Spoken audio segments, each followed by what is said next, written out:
think we got stuff different type, right? One throws hard, the other one spins the ball. Oviedo with the extension is intriguing. We saw him last year; he was really good against us. So just trying to keep getting better. The more pitching, the better is for the organization, and I think we accomplished that the last few weeks. You guys talked about the 1B you're adding it to. Do you feel like you have that guy? 200 strikeouts play in this league. He's different than others. Been there, done that. The feedback throughout the last 2 days, people that have worked with him, is very positive. Talking to him as far as like preparation and execution, he's on point with that. So looking forward for him to compete.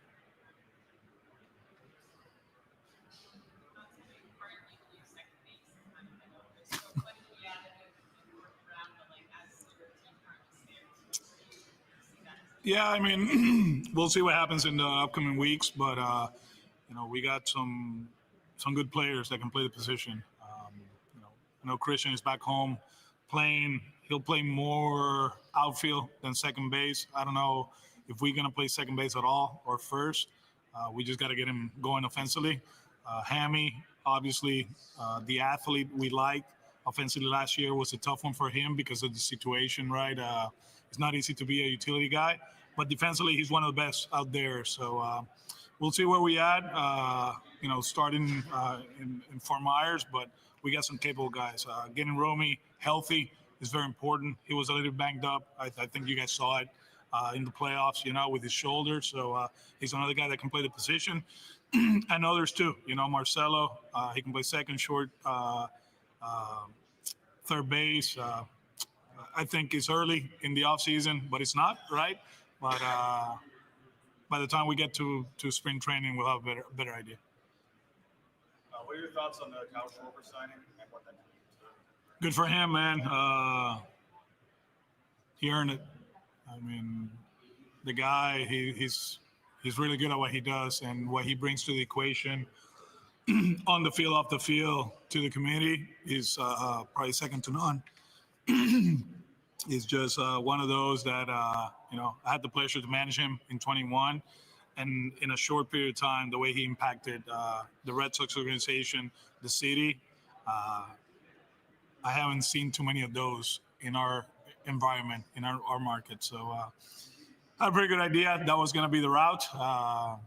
Talking to Dave throughout the season, he I don't know if it's official or not, but he knew that he was a huge part of what they were trying to accomplish and moving forward. So not surprised that if this comes true, it's with them. How much did you try to recruit him back in the last few weeks? I think we've been talking to a lot of people, him included. So, but I think that was it. Well, a lot of people. Yeah. Alex, you just talked about the intangibles that Schwarber brought in 21. But currently, with breaking on the free agent market, rest of are also a free agent. You have a kind of a leadership void right now. How important is it for you to fill that, either with those guys or other guys who can do the job? Yeah, I think it's important. Throughout the years, we had some great leaders in our roster. That doesn't translate into World Series rings, but it's important for the group.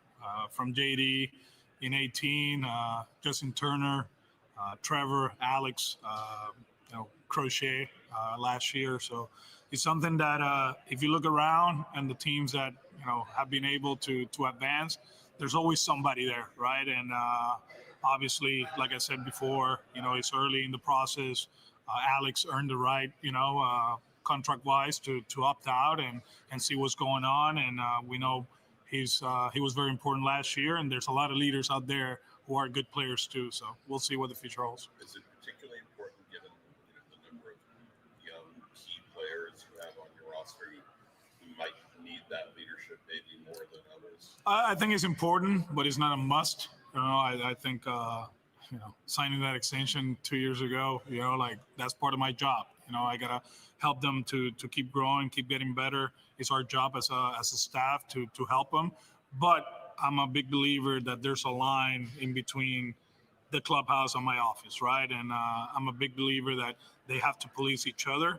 Some of those kids, they learn a lot and they grew a lot last year, going through everything we went through, from Tristan getting hurt to Alex getting hurt, trading Rafi, calling up the kids, Casey getting sent down, Roman getting hurt, Marcelo. So they learn a lot.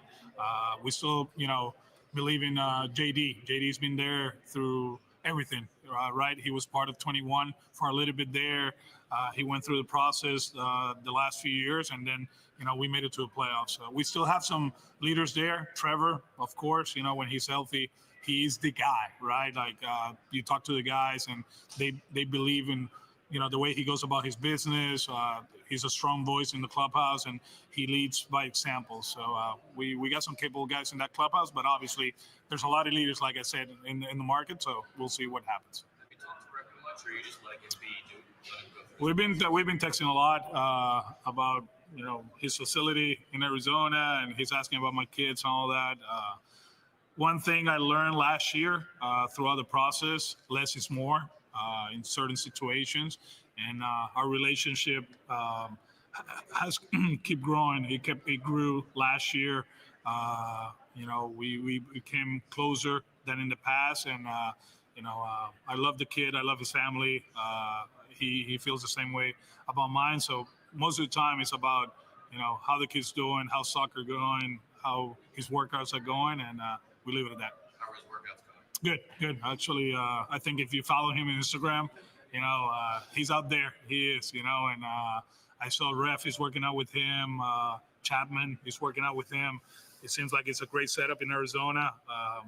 Not surprising, because the kid, he invests in himself, and he believes in himself, and he knows that this is a big off season for him physically. He was banged up last year, and he needs to improve in that area. I've been joking with him. He looks fast now, so although he's not.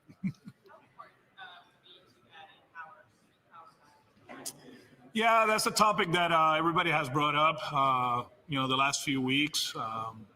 We didn't hit for power at the end. Willie gets hurt, Roman gets hurt, Alex wasn't 100%. So I think power-wise, we paid the price. Tristan was our fourth hitter in Texas, right? So getting him healthy is going to help. I think there's other areas offensively that we can be better. Our ballpark is conducive to extra base hits. The wall will give you some, will take some away, right? But it will always be there for doubles. That's something we have done an outstanding job throughout the years. And we would love to hit the ball out of the ballpark. I think getting guys healthy is going to benefit that. And of course, there's guys out there that can actually help us to accomplish that. When you look at your power bat, what position in a perfect world is this bat film for you? In the middle of the lineup. Yeah, I think if we go that route, it's somebody that is going to hit in the middle of the lineup. People talk about balance, right? The lefty-righty thing. I don't know. The way the games are managed now, is okay to have a lot of lefties, understanding that you're going to have some good righties in the bench. But I truly believe that this year, probably I said it before, right, with Willie and some of the lefties, we have to see if they can do it. It's about that time, right? Especially with Abreu, and if he can hit lefties and hit for power and play defense the way he's done the last 2 years, he can be the guy, right? So there's different ways to improve the lineup. It can be trades, it can be free agency, it can be player development. So, like I said before, let's see what happens. You have Whitlock and Chapman in the ninth, but would you like to see some additional bullpen adds? You've lost a few lefties through free agency. Yeah, I think that's something that we'll talk about it. There's some intriguing guys, that we added to the roster that, might have a chance in spring training. Righties to get lefties out is very important. Lefties that can get righties out is huge. We have talked to a few guys on the market. We have talked to a few guys on the roster. And if you look at the splits, like Bernie last year, he faced, I think it was like 65% righties, right? Because when he comes in, they're going to flip-flop the lineup. That's the nature of the AL East. I think there's only one team that kind of like sticks to their lineup, and is Booney and New York. But the other teams, they mix and match, and having lefties that can get righties out is very important. Moran is a guy that is very intriguing because throughout his career, he's been able to do that. He's actually pitching for Ramon down there. We asked him to do a few things to get lefties out. Hopefully we can accomplish that, and then hopefully he can be a guy that steps up and he's part of the equation. So I was wondering, have you announced that guy Crochet on did you speak to that before that, or? No. I don't get involved with that unless there's injury stuff related. But I just talked to D-Row about the roster. They got a pretty good outfield. Yeah. And, obviously Whitlock is going to be part of it. Crochet, I think workload-wise last year was a lot. So, that was his decision, and we respect it. But, from my end, I played in 2 of them. I was a GM in 1 of them. I love the tournament. There's some injury factor, right? And stuff happens, but it can happen in Houston. It can happen in Miami, in Puerto Rico. It can happen in Fort Myers. So yeah, they have to play baseball. Along those lines, Marcelo wants to play for Mexico. So how do you view this situation? Yeah, I think I talked to Rodrigo Lopez today about that. There's certain rules within the tournament, as far as like injured players and insurance and, surgeries and all that. So we'll see where we at. I know when we went to Monterrey, when he left Monterrey, he's like, I want to play in the tournament, So we'll see where we at. They're like kind of like 50-50. Mexico, understanding that he has surgery and there's other stuff that, comes up with the whole thing. It's complicated, to be honest with you. But, if it gets clear and, from our standpoint, if he wants to do it, we're okay with it. Do you view that, like, obviously, for the level of competition, we've talked a million times about that, like, it's going to be good, but he's also trying to establish himself on this team. Yeah. How long is the tournament? 3 weeks, right? We always talk about the opportunity for him to make the team. We'll be watching, and his quality. I mean, whoever is playing the tournament will be watching. Is good competition. Having them in the clubhouse is important. There's certain teams that they're gonna feel it in spring training because there's a lot of guys from certain teams that are gonna play. But I'm not into the boat of like, if he's not here, he doesn't have a chance. No, Ayala. I was saying with Ref being a free agent, you comfortable with Roman playing the outfield ball? We didn't use him last year, right? He played first and second and a little bit of third. He can do it, but there's other guys. I think Nate last year, the way he played in September, that was eye-opening. The athlete, actually the at-bats were really good. So we got some intriguing guys that can step up, very athletic guys that can help us. But, obviously Ref is a good player. He's been a big part of what we had tried to accomplish the last few years. He was a voice in the clubhouse, and I bet there's a lot of teams talking to him. You think Campbell's the guy who can sort of fit into the mix of guys who could hit left? We'll see how he goes. He's in a great place, man. Talked to him on Friday. We had dinner, and he opened up about the season, which it was really, really good. From my standpoint, the ups and downs, the expectations, the contract, AAA, the big leagues, the adjustments. He's in a good place, and we're going to take care of him down there. I told him, I said, hey, man, you live 5 minutes from my house, but I'm not here to babysit you. I got my boys, but I know Ramon is going to do a good job with him. The expectations are for him to play a lot of left field down there. Offensively, you can see the adjustments already, although it's different competition. I know that, but people, JD went down there, he hit 180. Sedan went down there, he hit 180. So it's tough. A lot of smart catchers down there, like they expose you. So I would love him to hit 400, but if he struggles, it really doesn't matter. It's just a matter of executing the adjustments he made the last month and a half, and we'll see. Rafael has a gold glove to go with his talent in center. How do you view the whole infield offshoot for him versus as you did for last year, letting him ride in center? As we'll see what the roster is. The good thing about him, he can do it. He can play second, he can play short, but he's a lead in center field. He should have won the platinum glove, but that's kind of like a weird thing, right? The fans vote for that. With all the respect to the fans, but he's offensively. I think we need more. The last 2 years, August, September, we know he swings, we know he chases, but it goes up, and we have challenged him physically, and it's not. He tries to gain weight. It's hard for him. I would love to eat the way he eats and not gain weight. For him is a challenge, and hopefully he can gain some pounds in the off season. He can get stronger so he can sustain his physicality throughout the season. You saw it, and when he got tired at the end offensively, and it's on us, it's on him to get better in that aspect, but the player we love. As you mentioned some of Jaron's leadership qualities, he's someone who's been brought up as a potential trade candidate. Have you talked with Jaron about kind of his position in the organization, and given what you described, Yeah, I haven't talked to him about that because you know how I feel about trade rumors. Like some people, they have their sources, others they just throw it up there, and if it sticks, it sticks.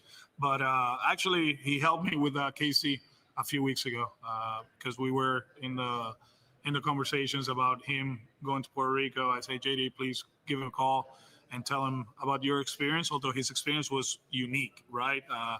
Lockdown country, no fans, and he played the whole season, and he became a guy, playing down there. But, Pete was there last week, business as usual.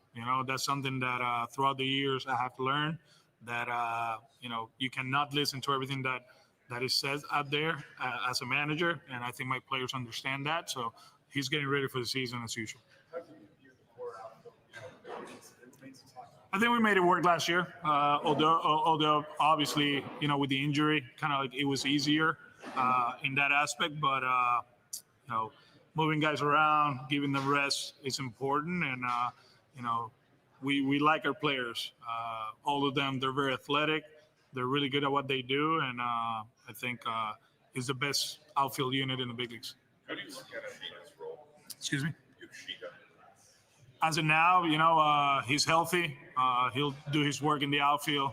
His arm he's finally healthy, which is huge for us.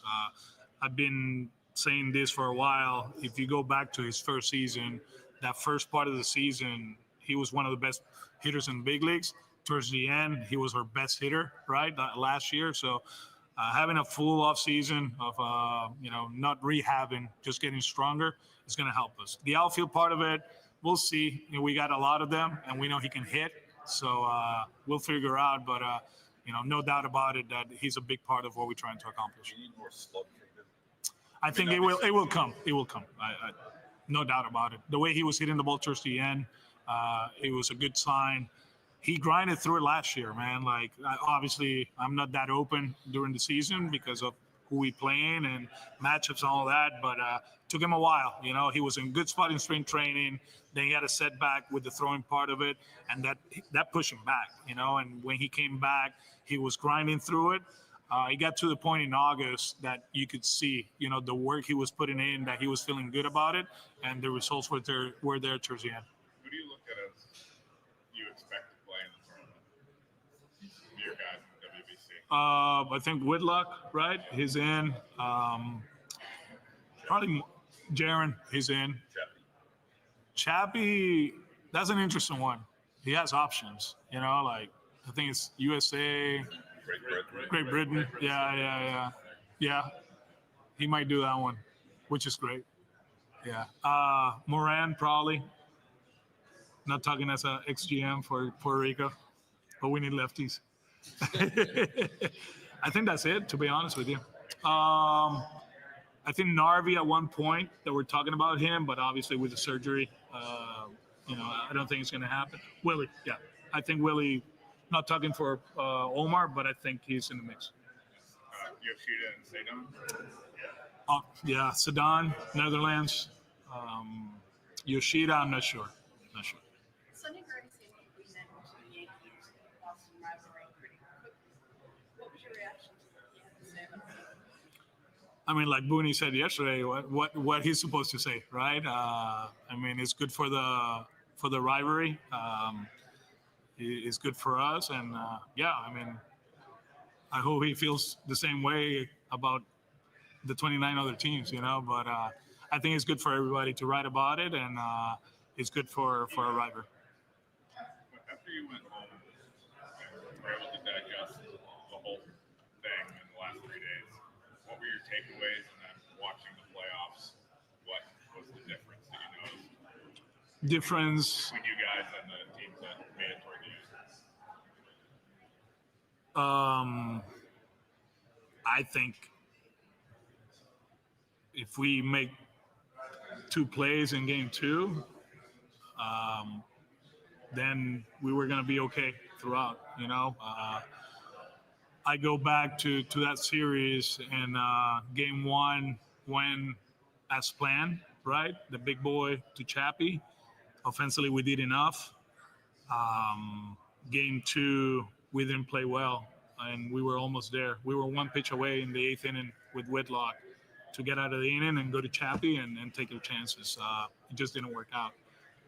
Game 4, that guy on the mound was outstanding. We had no chance, like the way he threw the ball that day. It was going to take a perfect game for us to win it, and we weren't perfect. So overall, the season, you honestly, and I had this conversation with Ramon 2 days ago, you feel it that day, but after that, it wasn't the same feeling as 21, to be honest with you. 21 was hard, like we felt like we were the best team in the tournament, and we blew it, to be honest with you. And this one, we did a lot of good things throughout the season. If you look at our roster in Texas and the roster we had in game 3 against the Yankees, it was a lot different for different circumstances. I think as an organization, we made a statement, that this is what we want from our players and from the organization. These are the standards. So we made some tough decisions. But overall, at the end, we had some kids playing, and they grew right in front of us. September was a grind. And I know people, what I said about the playoffs, it was the reality at that time. I had a feeling we were going to make it, but it wasn't for sure, because we weren't playing well. A lot of teams around us were playing great. And for us to make it to October was an accomplishment. But it was 3 games, right? So we need more. We have to be better. The front office is working. John and Mike and then Tom, they're into it. So, it should be fun the next few weeks. Thank you, everyone. Awesome. Good dude. He'll be fine. I talked to him throughout September and October. He felt like he wanted to be a starter again, and no doubt about it, he'll be fine. Strike throwing machine, workaholic, good guy. They got a good one again. We're good. Thank you.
team? Oh, okay. What is your name? What do we got jersey here for?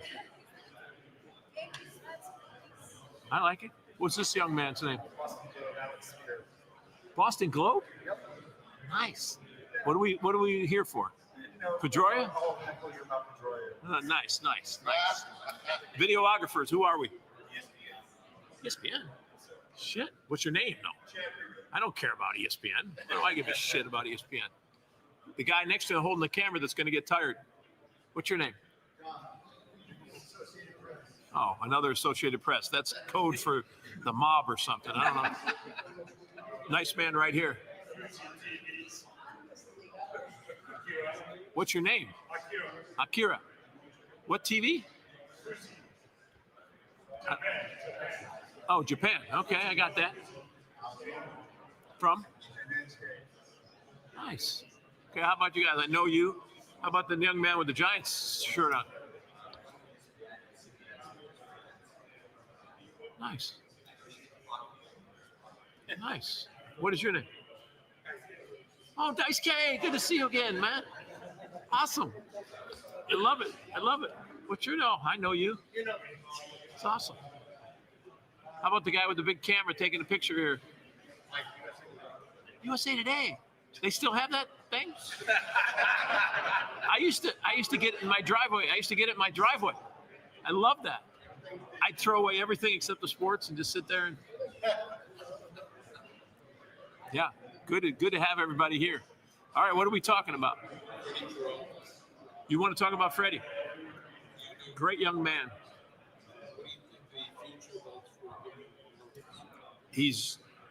I watched some of these contracts out there, and he's due to be a wealthy man, have a lot of acreage if he wants it. Maybe beachfront acreage wherever he wants it in multiple islands. Do I think he'll stay? I mean, you got to look at that whole situation. I hope that he does, because I love being part of his career. I've seen him every pitch in his big leagues he's made, and it's personal to me that I love the man, and I hope he's a Brewer. Just knowing your marketplace, how astute your front office is. You got them as astute, our front office? I don't use that word with them. I don't refer to them as astute. They hired you. Like I said, they're not that astute. You know, I mean, it's not fair to ask you whether he's going to be with the team or not. When they do talk to you about it, obviously, is there, looking at the Milwaukee market, does it make sense to kick off? Yeah, I mean, I think they know what they're doing. They know what they're doing. My role is to take whatever guys we have. I hope Freddie's one of them, and I really do. I hope he's one of them. You've been through that with Devin Williams, with Cora Burns, where the team does long Yeah. term. Yeah. Are those hard? Like when you're the Yeah. guy who's in charge of winning today? Yeah, they're hard. You could say, what's your name, man? You just joined us, jumped in. Oh, we met. That's right. Great. I thought you still played infield. You play infield? I got you. Yeah, it's hard, and it's what you don't know, you know the player, you know what I mean? You know what he brings, and you know your connection with him. And then when he's not there for you, you're like, God, I miss him. And then you just turn the page and keep going. That's part of our world. Or on the flip side, you're going to have Woody this year. Yeah. How big is that for you guys? I think it's great. I mean, Woody's a part of the fabric, and I wouldn't know what it was like to be in the locker room without Freddie, or without Woody or Freddie. Like, yeah, it'll be great having him. It'll be great having him. Did that surprise you? No.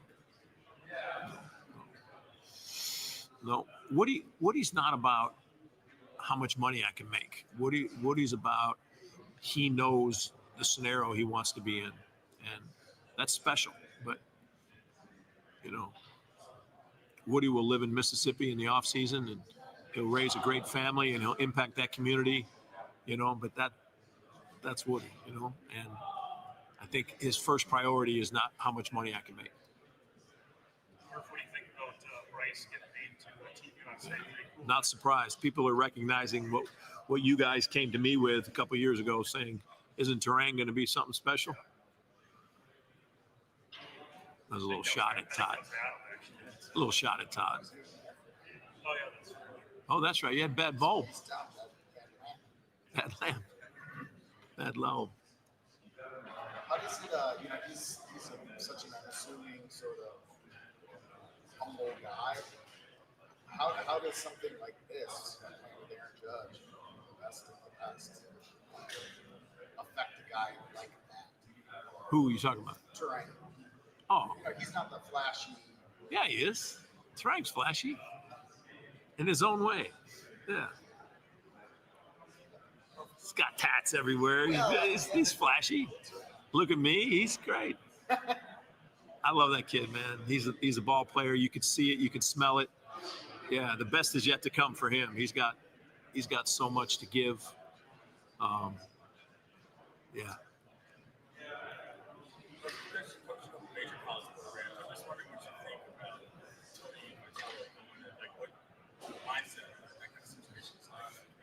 I mean, the Giants are a great organization.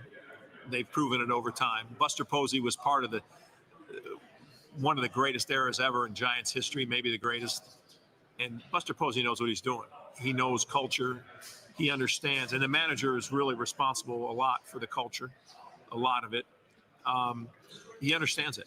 And I think that they did their research. They have people around. They will make this transition as good as it can be. And I think it'll be great. And they have a great team, So I like their chances of doing well. Where does it think of growth out of Connor Dawson and how excited were you to see the Yeah, I mean, Connor Dawson is a great young mind. He also has a flair for understanding more than just the numbers. You know what I mean? He understands people. He loves Kansas City. He's diehard Kansas City everything, and yeah, I think it's his dream job. So I think he'll be impactful. Yeah, and he's had a lot. He's been part of a lot of young players. I know some of your players well.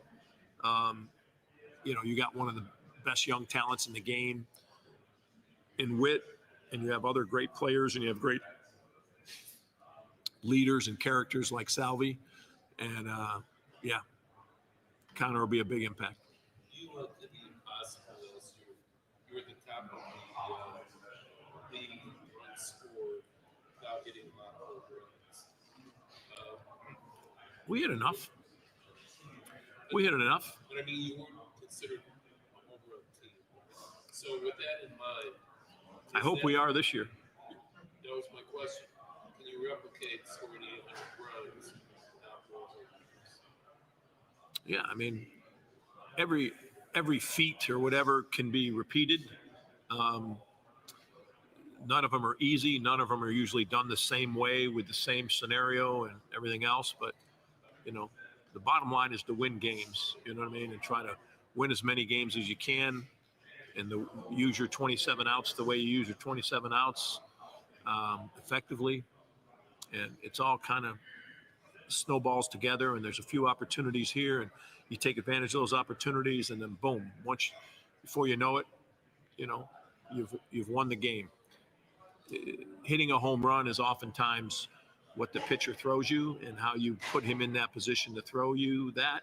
Maybe the base runner had something to do with it. There's so many little things that affect that pitch that's going to be thrown and how you react to it and your readiness for it. So that's what creates home runs. I always say home runs are thrown. And if you look at the breakdown of all the home runs this year, the majority of them are where? In the middle, right? So when you get a pitch in the middle, you're ready. And there's not a major league player that can't hit a home run. So your propensity to do it often is enhanced when the ball's down the middle. So try to try to get it so those pitchers throw it down the middle. Thanks for using Vince. Propensity, great word.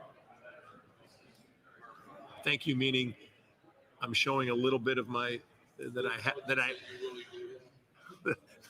while I don't show it very often. I got it. What's your name? Many times. Yeah, great to see you. I believe I saw an interview with you recently where you said something effective, like you wouldn't have been ready to go straight from the college game to No. the major league game to managerial. Hell no. Knowing what I know now, I'm not ready now. Is there anything though about the game in general, baseball in general, in that time that makes that transition more manageable? Yeah, I mean, I think the college game is so good, talent-wise, mentality-wise. I think he'll make and the major league game's younger now. There's less. Just the cultures are different. There's less of the old school earn your stripes rookie. There's less of that nonsense. So I think his transition again, and Posey knows what he's doing. So it's like he's gonna make that transition. He's gonna get it. So that transition is easy. And I think, he's probably 10 times smarter than I was at the time. But, I don't think that's going to be an issue at all. And I think they have a great team. I mentioned it earlier. I think they have a great team. And, yeah. When you have a rather young club, does it feel a little collegiate sometimes, like in the dugouts, the interactions or the Collegiate? Yeah, just No, it doesn't feel youthful collegiate. energy, It feels, like high schoolish sometimes. No, it having young players, there's just such a beautiful energy, and such a, for lack of a better word, there's such an innocence, that you love about it. They're so hungry, and to keep them hungry is the key. How do they stay hungry? If you had a full meal and had dessert, and then I called you and said, "Hey, man, AC, let's go get some in and out." You'd be like, "Bro, I'm stuffed. I can't." And it's kind of like players, when they've sometimes when they've gotten paid, or sometimes when they've had a certain level of success, or maybe they've got something distracting them. It's hard to be that pure hungry for a win. I'm going to help the team win, whatever that takes. It's hard, but that youth, I think, adds to it. So I like having young players and aware players, aware about winning baseball. That talk about winning baseball, a lot of people are obviously heralding your teams, heralding for the play, for infield execution and fundamentals. How do you describe the state of those things in baseball? Well, the state of them on our team isn't real good. So we people thought we were just so fundamentally sound, and we did all these things so special and all this kind of stuff. And I would be like, "Are you talking about us?" So I was a little more critical of it. No, I mean, we're just kind of doing whatever we got to do to win the game. You know what I mean? Whatever it is, however we need to get the runner to the next base, or however we need to line up our pitching, we just do what we got to do. And it's been interpreted as we're playing old school baseball, or we're playing this certain type. But if you don't hit homers as much, you don't have guys that have that track record of doing that, and they don't understand it yet. You do what you got to do, and it's really about who they are, which makes us play that certain style. It's who they are. That's how they play baseball. And you put a bunch of guys like that on the field, it translates into kind of staying relentless and never giving up, and not just looking at the scoreboard, but just realizing just keep the pressure on, and everybody translates that. No, go ahead. Yeah, absolutely. I mean, I think I announced that, like, Jump Street, right? Like, I love this kid. I watched him play in the fall league. I didn't ever met him. I watched him play in the fall league a couple games, and I walked away saying, "Damn, I wish we could get that kid." Then we heard about him, and I'm like, "Yeah, love to have him." Yeah, I love the kid, man. He's. Murph, how overall do you feel about your infield depth, beyond Durbin and Dragon starts? Yeah, I mean, in the big leagues, you never feel that good about any depth because you're one move or one injury or one, divided attention away from having no depth, So, especially with young players that are a little bit volatile, I never feel totally comfortable with infield depth or outfield depth or catching depth, pitching depth, ever. That's just how I look at it. Comfortable, never. I'm always thinking how we going to win another game. How, that's kind of how I'm built, how I'm wired. Murph, I go back to the BBC for a second. Are you expecting Contreras or anybody else to potentially take part in that for their? Yeah, of course. Sal will play for the what do I call him? No, what do I call him? Call him something. But anyways, yeah, Sal will play. I'm sure they'll want him to play. Churio, right? You'd think. William, for sure. So I think you're nervous with William with the finger and having got that fixed. No. I'm not going to worry about any of that. Yeah, we'll have a bunch of guys. We'll have a bunch of guys. I think Great Britain wants Caleb Durbin to play. Yeah, that's what I heard. Something like that. Or if the challenge system is going to be implemented, you have early strategy thoughts on that? Yeah, I don't know enough about it like I want to know. Obviously I know how it works, and we did it in spring training and blah, blah, blah. I just want to dive in even more and get as much information as I can to try to figure out what the best way to, handle it is and bring it to the club. What I love is it's player driven, you know what I mean? And it requires the players to embrace it and understand it, and understand the strategy of it. That's all good for our game. Gets them thinking. It's your thought right now to try to limit which of those players is the quarterback? I don't think you can do that. I think you have to trust your players. You got 26 active. You got to trust them. You try to educate them and try to give them as much information as possible. And let's see how it rolls.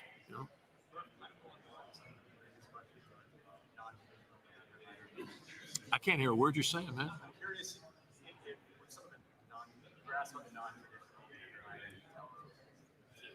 thinking outside the box a little bit with that, I'm curious what you consider to be the most important part of the role of the big player. I think the most important role is, impacting players. Can you impact players in a positive way? I think that's the most important role. I don't know. Is that leadership? I don't know. Maybe. It can be a lonely job. It can be lonely in that to truly try to do that and impact players and all that kind of stuff. You're not always the most popular, or you're not always taking the safe way. Sometimes there's a little risk involved. So.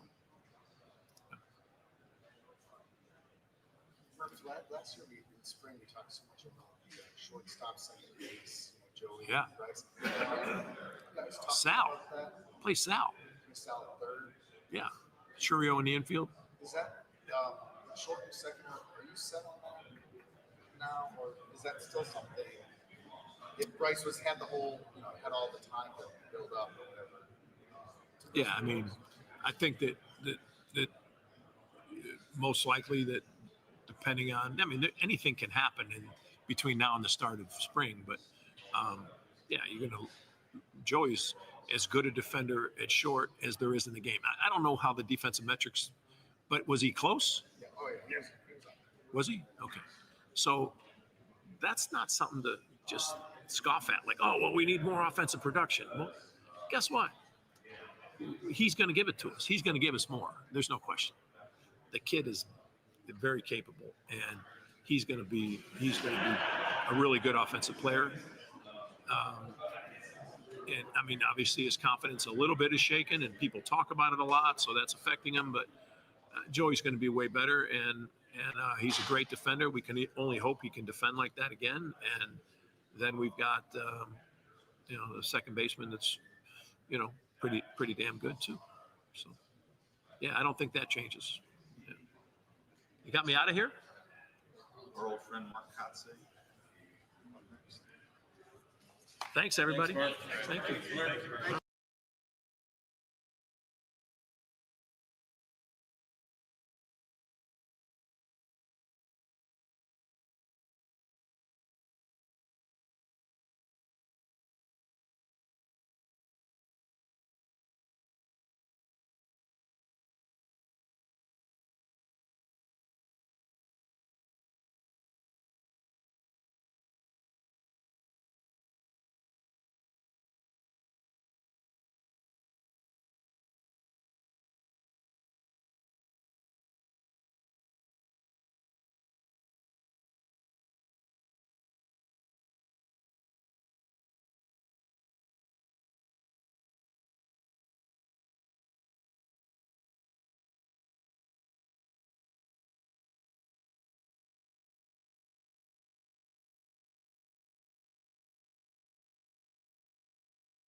Awesome.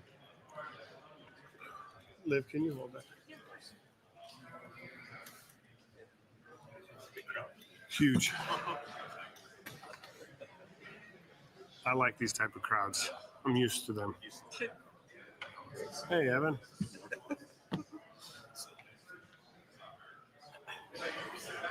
Uh-oh, I want you to sit back.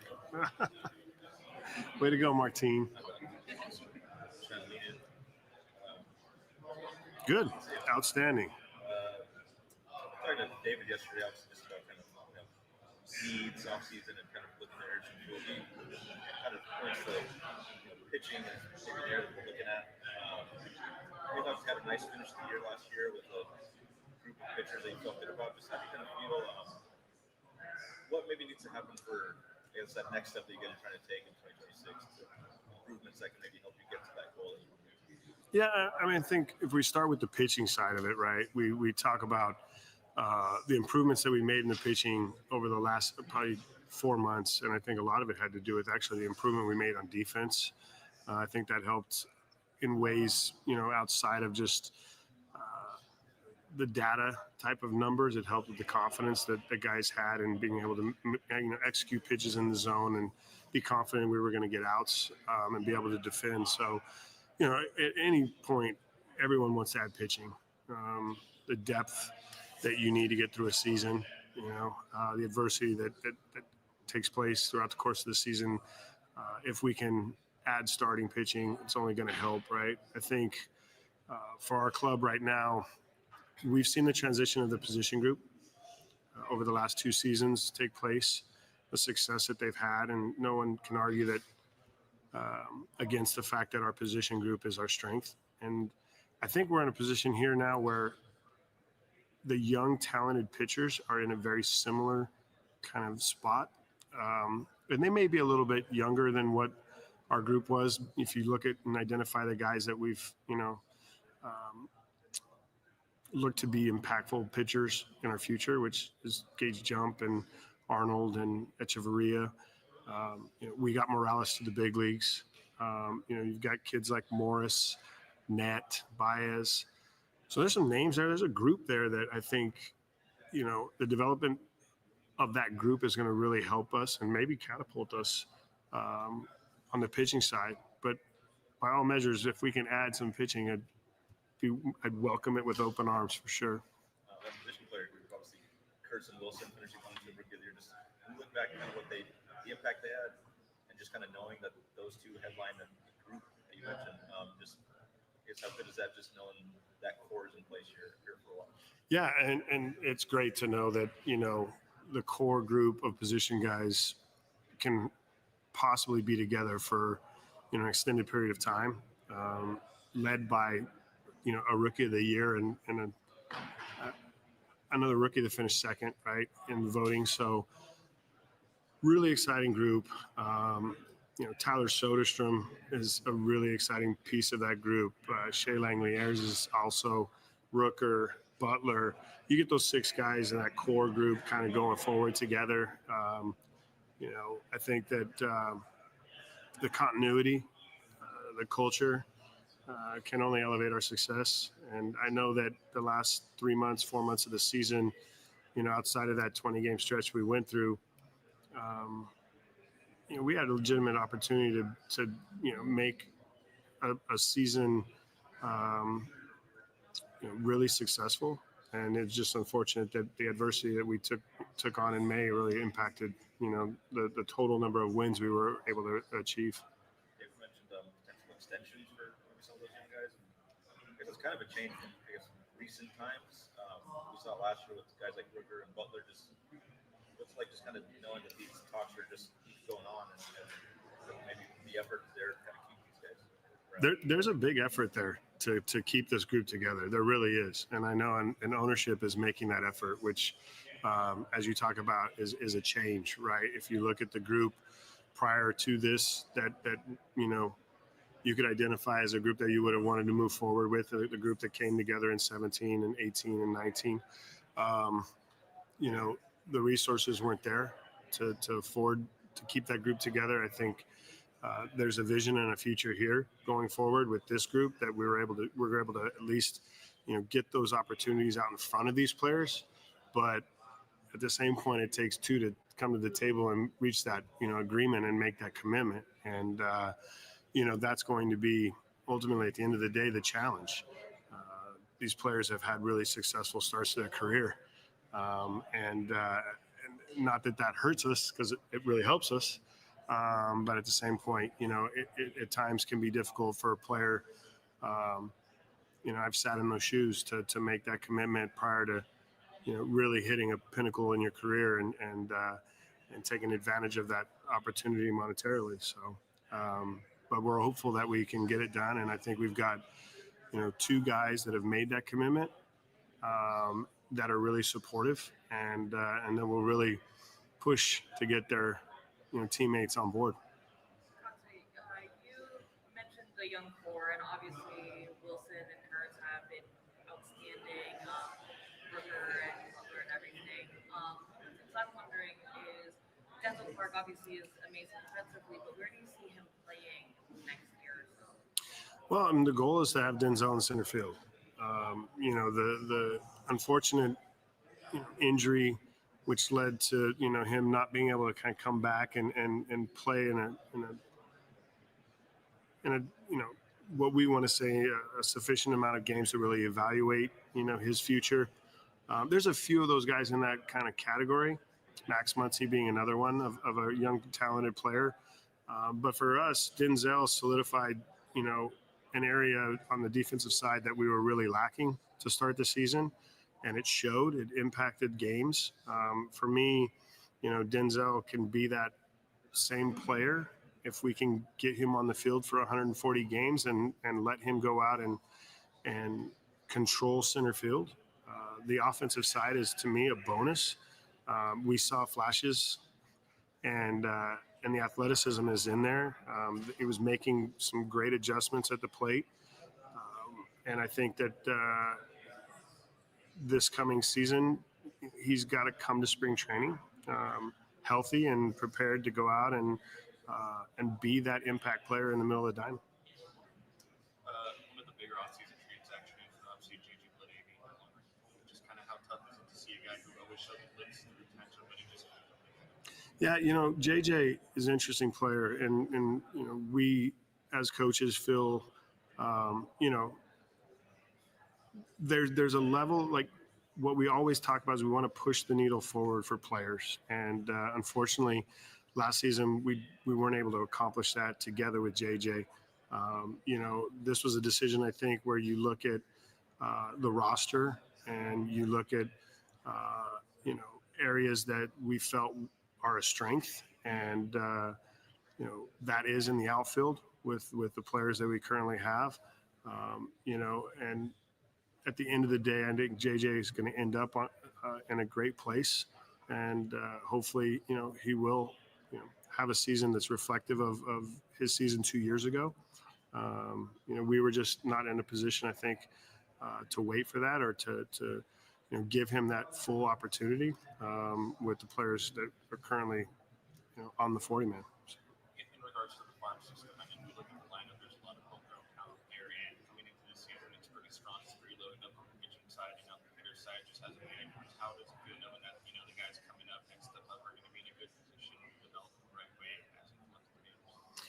It's great. We went through that process where we gave players a lot of opportunity, a lot of leash to go through the ups and downs of their seasons. And I think what's exciting now is that there isn't that opportunity to go through those ups and downs, that there's enough talent on this roster. There's enough talent in this organization at the major league level to force guys to have to really go out and perform to push them out of their spots.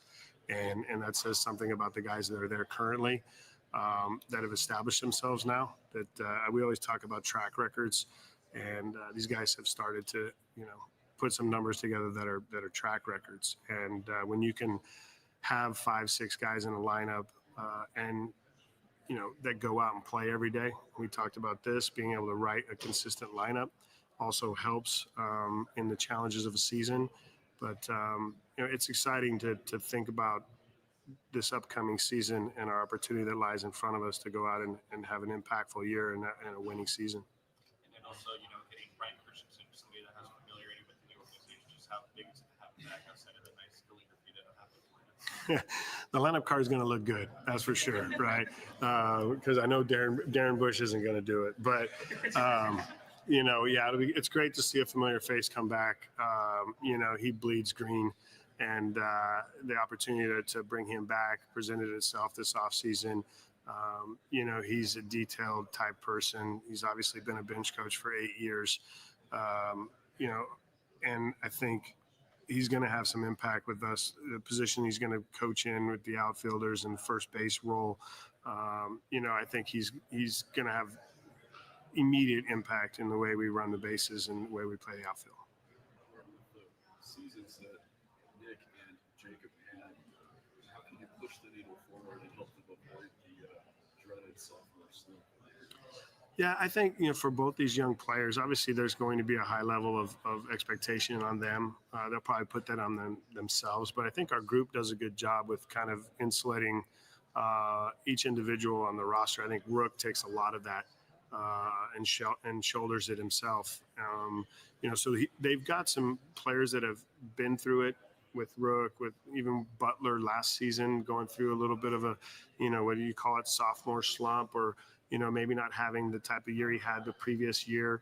But still, a 2020 season, you can't just turn your head on that. But, Jacob and Nick have both had a high level of expectation on them throughout our, their short window in the minor leagues or the team they played on in college. And I think they've handled it really well. That being said, they're going to have to make adjustments. The league's going to make adjustments. And I'm confident that they're both athletic enough and they're both diligent enough to recognize those weaknesses and make those adjustments and continue on a trajectory of success.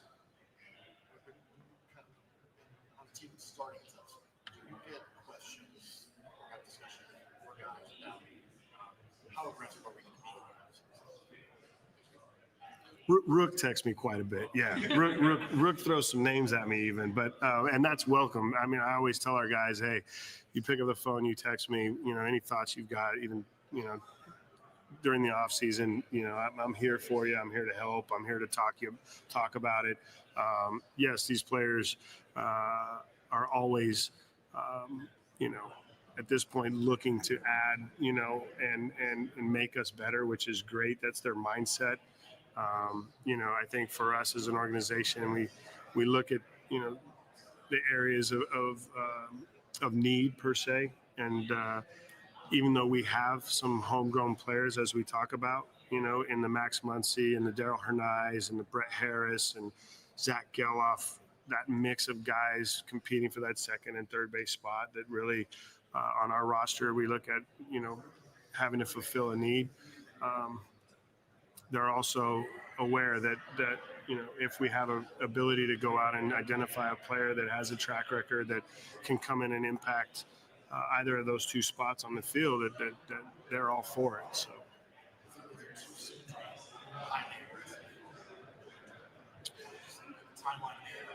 Well, I mean, for us, it's difficult, right?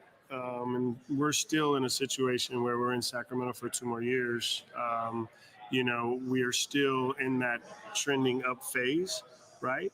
I think had we maybe not gone through a season where we, had some adversity in May and finished better, that maybe there was a perception that we were really ready to go. But I do think that we're right there, and we have an opportunity in this division to go out and be competitive all the way through September and win. So. That's in your career. You made a quick jump from college game to the major league game. Now we're seeing that. You got a couple guys here in field show for it. What is it about the college game in MLB today that makes that jump more feasible for more players? Well, that's a great question. For me, I mean, when I made that jump, I struggled. Even though, I felt like I was ready, it's still challenging. And there's always nuances to the major league game that you have to learn and you have to go through, right? So for Jacob and Nick, I mean, they both are afforded a little bit more leniency, but they performed. They hit the ground running, right? We've had guys, I mean, you look at, and you mentioned JJ Bleday when he first came up with the Marlins, it was difficult. He had to make adjustments. We traded for him in a time frame where we thought that there was, more upside, and he had a great year. Unfortunately, there was a pullback from that. So the college game, it's becoming closer and closer to a very high level of minor league baseball. I mean, you could identify guys on the LSU pitching staff that, I mean, you could probably just insert them in a bullpen and they'd get through an inning for sure because they're all 97 plus. So it's funny, my son played in a area code game in Long Beach where he faced Hunter Pence's nephew or cousin who's throwing 100. And my son's 16, 17 years old. Like, I never saw 100 until I faced Rob Nin in the big leagues in 97. So, I think there is a level of preparedness by, the college player that there's some confidence in pushing them, but it's hard to balance, and we've seen that a few times with some highly talented players that come up and have to go back. But that's not a bad thing either. So. Thanks, Counsell. Thanks, everybody. All right, guys. Yep. And happy birthday to you. Thank you. Yes. Turned 50.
Mm-hmm. The good homers, the RBIs, the production, and the strikeouts.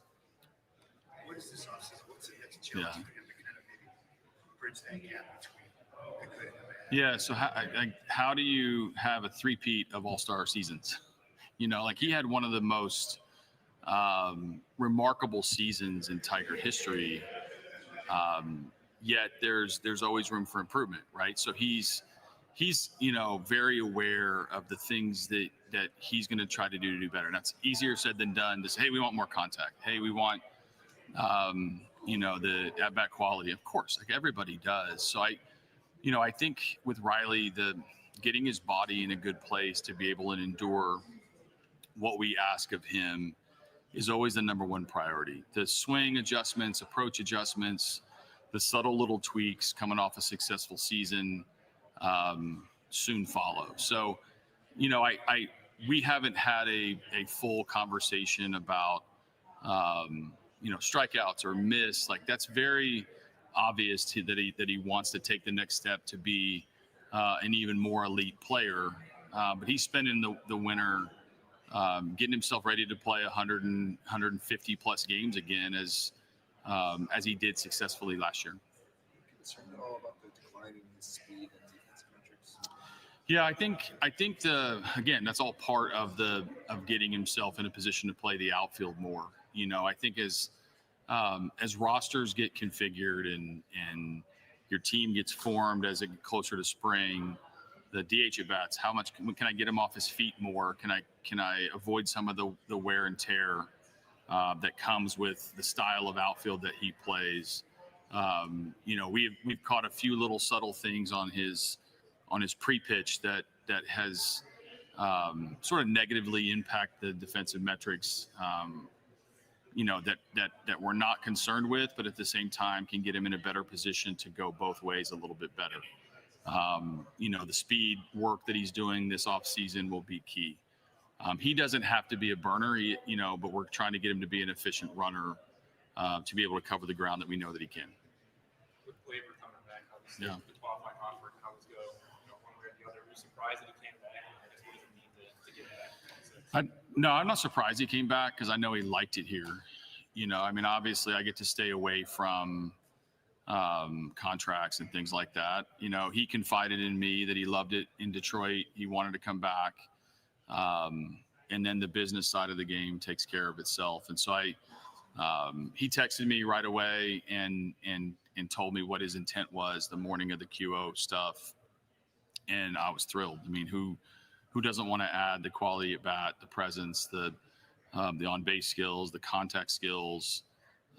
He's thirsty to win. He played through incredible pain and did that for the group at a volatile time of our season and then into the off season. And so Gleyber's impact for us, exceeded his performance because he brought it every single day. This guy loves to post and play, and he loved his time in Detroit. His family loved it, and so it didn't surprise me. Speaking about the injury to Torres, you expected a better season since he won't be playing for Maine anymore. How excited are you to see him fully healthy? Yeah, I think he's capable of a lot of things. I think the key is going to be health for him. He had a good season in its own right. I think the tale of the two seasons pretty easy to identify. When he got hurt and how much it was bothering him through the end of the year. And so, obviously we believe in him and he's going to, he's already asking where he's going to hit in the lineup. He wants to hit second or third, obviously. But, to me, I think he's a healthy Gleyber Torres season is an exceptional one, given that he was partially healthy and had great impact for us. For Jack coming back to Mm-hmm. the same note, try to get more out of him this offseason, do anything differently to try to get him back to maybe the 2024 version of him, or is it let Jack be Jack? Yeah, well, I think both. I think we're not really looking in the rearview mirror to try to capture some moment in time as much as we are trying to identify what he does well and enhance it. And Jack's another example of players who want to be here. He had choices. He could have done whatever He wanted at the end of this contract, and he chose to come back, and that's meaningful for our group and our team. On the baseball front, we're going to continue to chip away at the things that he does really well. Obviously getting his body moving, that helps his fastball. Incorporating his spin. He's going to work on the changeup still. And I saw him take the ball late in the season with the season on the line, with incredible guts. And so, this offseason is going to be very productive. We're in touch with him. We're sending people to him. Getting him ready faster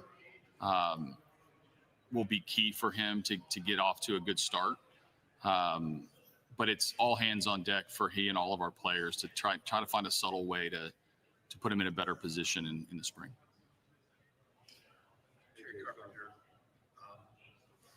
Where is he at in his progression? Last year, he played 130 games, career high. Mm-hmm. Played a lot more in the outfield than he has in the past. Got even some left-handed at-bats in the postseason and handled himself. Where is he in that progression toward less of a mixed match? That's better easier to carry, but less of a right-handed, left-handed. Am I going to hit for him? Is that what you're going to ask me? Yeah. Carey's doing great. I do think he's also learning how to run the long race. He played through a few things that, could have derailed part of his season, which has troubled him over the last few seasons, being able to stay active for the full season.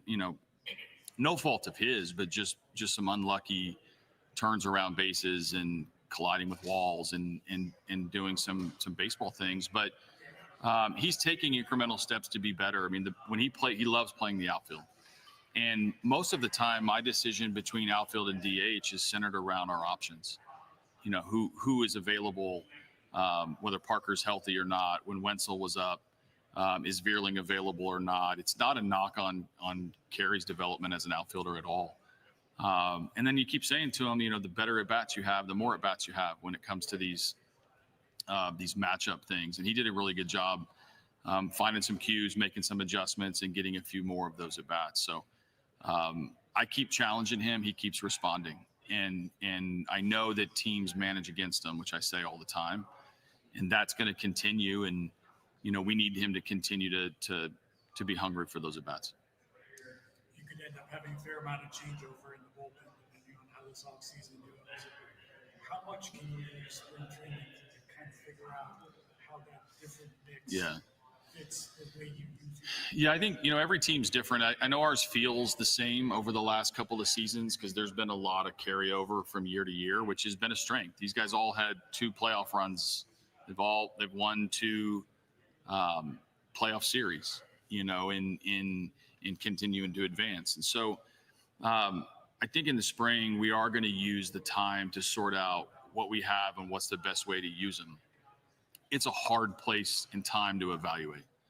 So we will build the team over the course of the next couple months, with some soft focus on what's the best way to use group. And then we'll sort it out during the spring a little bit. Like, are there competition for important innings? Of course. Are there competition for at-bats? Of course. But performance in the spring is a tough gauge in trying to make decisions like you're saying. But I don't even know the group we're going to have. I know it's not the group that we have right now. I think there's going to be additions, and that's going to come with some ebb and flow of role. Our guys are used to that too. Yeah. How much are you guys able to project what the stuff is going to look like and how it's going to play against big hitters, and how much of it is wait and see? Yeah, I don't think everybody knows the exact transition from any league. I don't think we've still figured out AAA to the big leagues. We haven't figured out the overseas to the big leagues. It's hard to even predict performance team to team within the league. But so we're trying. Obviously what we're proud of and what we were attracted to with Drew were the adjustments. The kick change is real. The velocity was real. We got to know the human. He is a versatile arm who can do a lot of things. He built a foundation of innings, all positive for us as Tigers. So we're gonna capitalize on that. And I think that for a guy who we brought in as a minor league free agent, we disappointed him by sending him to AAA. He leaves and goes to overseas to pitch. He wanted to come back, and I think that's a great hat tip to Fett and Robin and the pitching group, as well as Drew, knowing where a place he can come and get better. I'm sure people stop and ask you about Scoop Huh. that situation. Every day here, or every minute here. How are you handling Yeah. what's going on? I think I have the easiest job in baseball when it comes to, putting Tarek in the lead spot in the rotation. And so, I operate with that on my mind all the time. And I think, for players I'm used to players having to navigate like different points of their career. I mean, some of it's breaking in as rookies. Some of it is, reaching the mid-level where they're starting to mix baseball and business with the arbitration process, and then all the way to free agent years. And I've had players, who have experienced that. So I guess it makes it easier for me to help Tarek, just control the controllables, try to stay sort of out of the rumor mill and prepare to have the best season that you can. Rarely do you get a chance to prepare to three-peat in the Cy Young. And so he's locked in on what he's doing at his home. And I'm locked in on looking forward to him, pitching for us. If that changes, I'm going to get a call, and we'll react accordingly. But I'm not focused on that. I know all that Scott has talked about and trying to stay out of the lobby here to have to go over the minute by minute curiosity on the best pitcher in baseball. And the reason that all of this is such a big topic is because we have the best pitcher in baseball. And I love that he's a Tiger. You mentioned being there for him in that regard. I think it was like 2022, maybe on the trade deadline, was his first ever surface, and maybe that shook him a little bit. But how do you see him handle all of this going back to then until now? Yeah, I think he's been able to handle not just the talk around him, but the growing expectation that's bestowed on him now. Like when he gives up a run, we get questions about it. When he gives up multiple hits in a row, there's so much that comes with a pitcher of his magnitude every time. It's so much pressure for him, so much expectation, so much high standards, and he thrives in that. And I've watched him be able to handle that by channeling all of that energy and that adrenaline and into the performance, like into preparation. Like that's the thing that Tarek is best at, other than getting hitters out, is preparing to get hitters out. And that hasn't changed since the day that I met him. What he does is change a little bit with how he's altered his program. But he's a beast because he's the best. AJ, other managers have said they're not going to let their pitchers challenge the all-strike thing. How do you tell the best pitcher on the planet he can't challenge? I don't know what your strategy is, but I'm curious. Well, so we haven't gone that far yet to say that they're not. I have some conversations to have on pitchers who definitely want to. Tarek already had a little bit of a trial at this at the All-Star game. And I don't know if it's fortunately or unfortunately that I think he got it right. That probably, helps his case, but we've got to go over that by the time we get to spring. And ideally, we'd like to leave that up to the catcher, not because I'm an ex-catcher, but because of the vantage point and the understanding of that, of where that strike zone is. But I'll have my work ahead of me with a few of our guys. Do you have any other really team-wide strategies you're thinking about when it comes to using it? Yeah, I mean, I've spent some time talking to our PD group and even some of the players who have gone up and down. And right now we're locked in on measurements and making sure that we have everybody in camp at the time in which they're going to make those measurements, get done. And then we'll adapt accordingly. I mean, I think similar to the replay, the subtle little adjustments that everybody's had to make around some new rules. It will fall into a good rhythm and a good understanding of I think the first month will probably be the hardest month. Maybe spring will help a little bit, but in the spring you can try and fail and it's not, that penal. You do that in San Diego or Arizona or in our home opener against St. Louis, and it's a little more costly. So we'll have a running tab on who's good at it and who's not, because there might be some position players that get their optionality taken away for challenging calls. Hey Jay, as a former catcher, all of this was being discussed, and we didn't know what the structure of it would be. For a while, if they went through the full-blown system, there was a lot of concern that would take away a chief tool of catchers. But this structure that they've chosen, does this actually enhance? Yeah, I'm glad they didn't go to the full automated strike zone, for that art of catching, but also still having some human interaction, behind the plate. I think that's some of my best memories as a player was that interaction with the umpire. Now, the thing that we have to challenge ourselves with as catchers is wanting that pitch so badly because you do a good job sticking it, or you do a good job. You can't steal it from the ABS, whereas it felt like for a while that was part of the art of catching, was the ability to make it look like a strike. And sometimes you can make it look like a strike to yourself.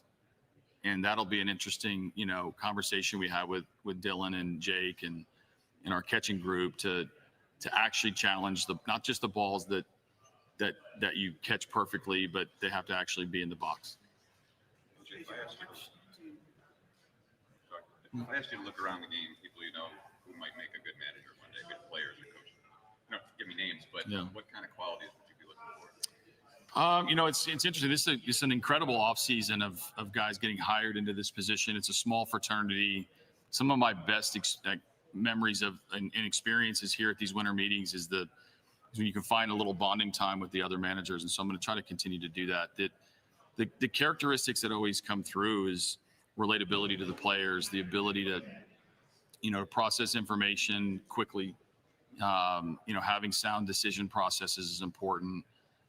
Surrounding yourself with an incredible staff who do the lion's share of the physical work with the players, and then ultimate communication skills. And those communication skills are important to the player to get buy-in. It's also important in partnership with the office to be a leader in the organization. So some relationships I need to build across the new managers that were hired this year, or some of them.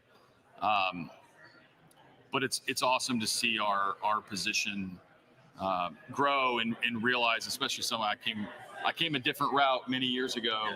I like that there are more and more challenges ahead for the group. Speaking of that different route, Josh Lawrence hired you in Arizona. Yeah. He's now in Colorado. What should Colorado expect from him as an innovator, Yeah. as a thinker? Yeah, he's incredible. I mean, he's one of the most impactful baseball people in the game.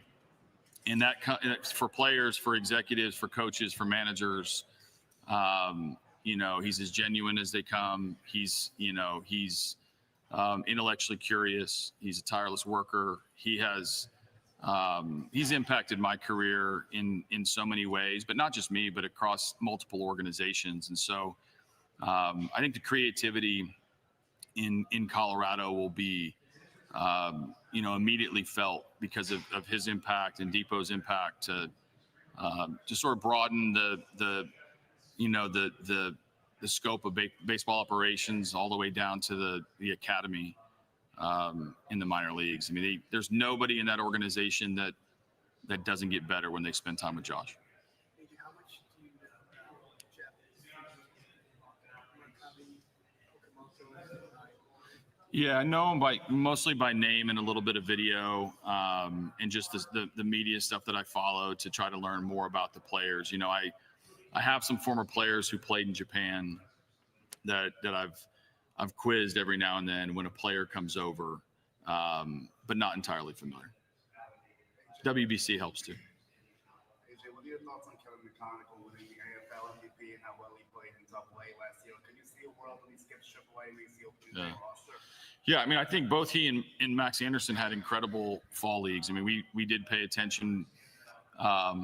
Joey Cora went down to see that group and FaceTime me at a dinner that I didn't know that I was going to pay for at the end of the fall league. So I got a chance to treat him to dinner in Phoenix without even being there. So Kevin was there, Max was there, and I think Kevin, is first off, he's a great prospect and a really emerging player.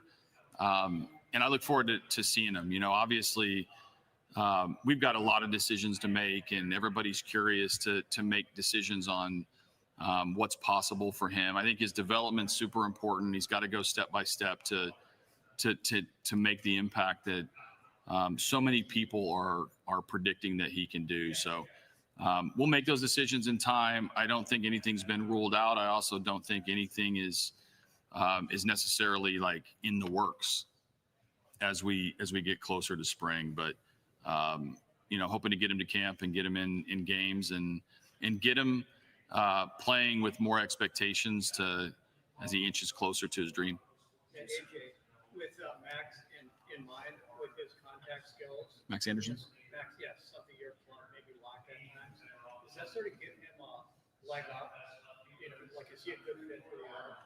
So I think Max Anderson's, sort of immediate fit, comes as that right-handed player who complements the left-handed side of our, at third base. And if ZMAC ever plays second or Colt plays second, Colt and Zach are obviously entrenched on our team.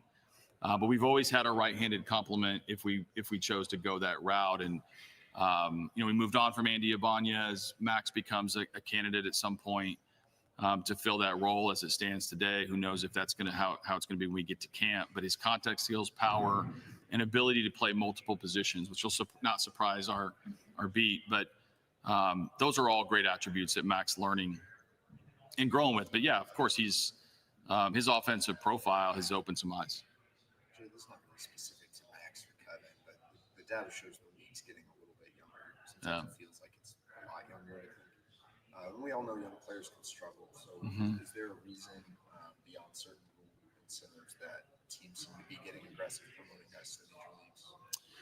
Yeah, I mean, I think we've seen that the development time gets shorter and the age obviously shrinks with that.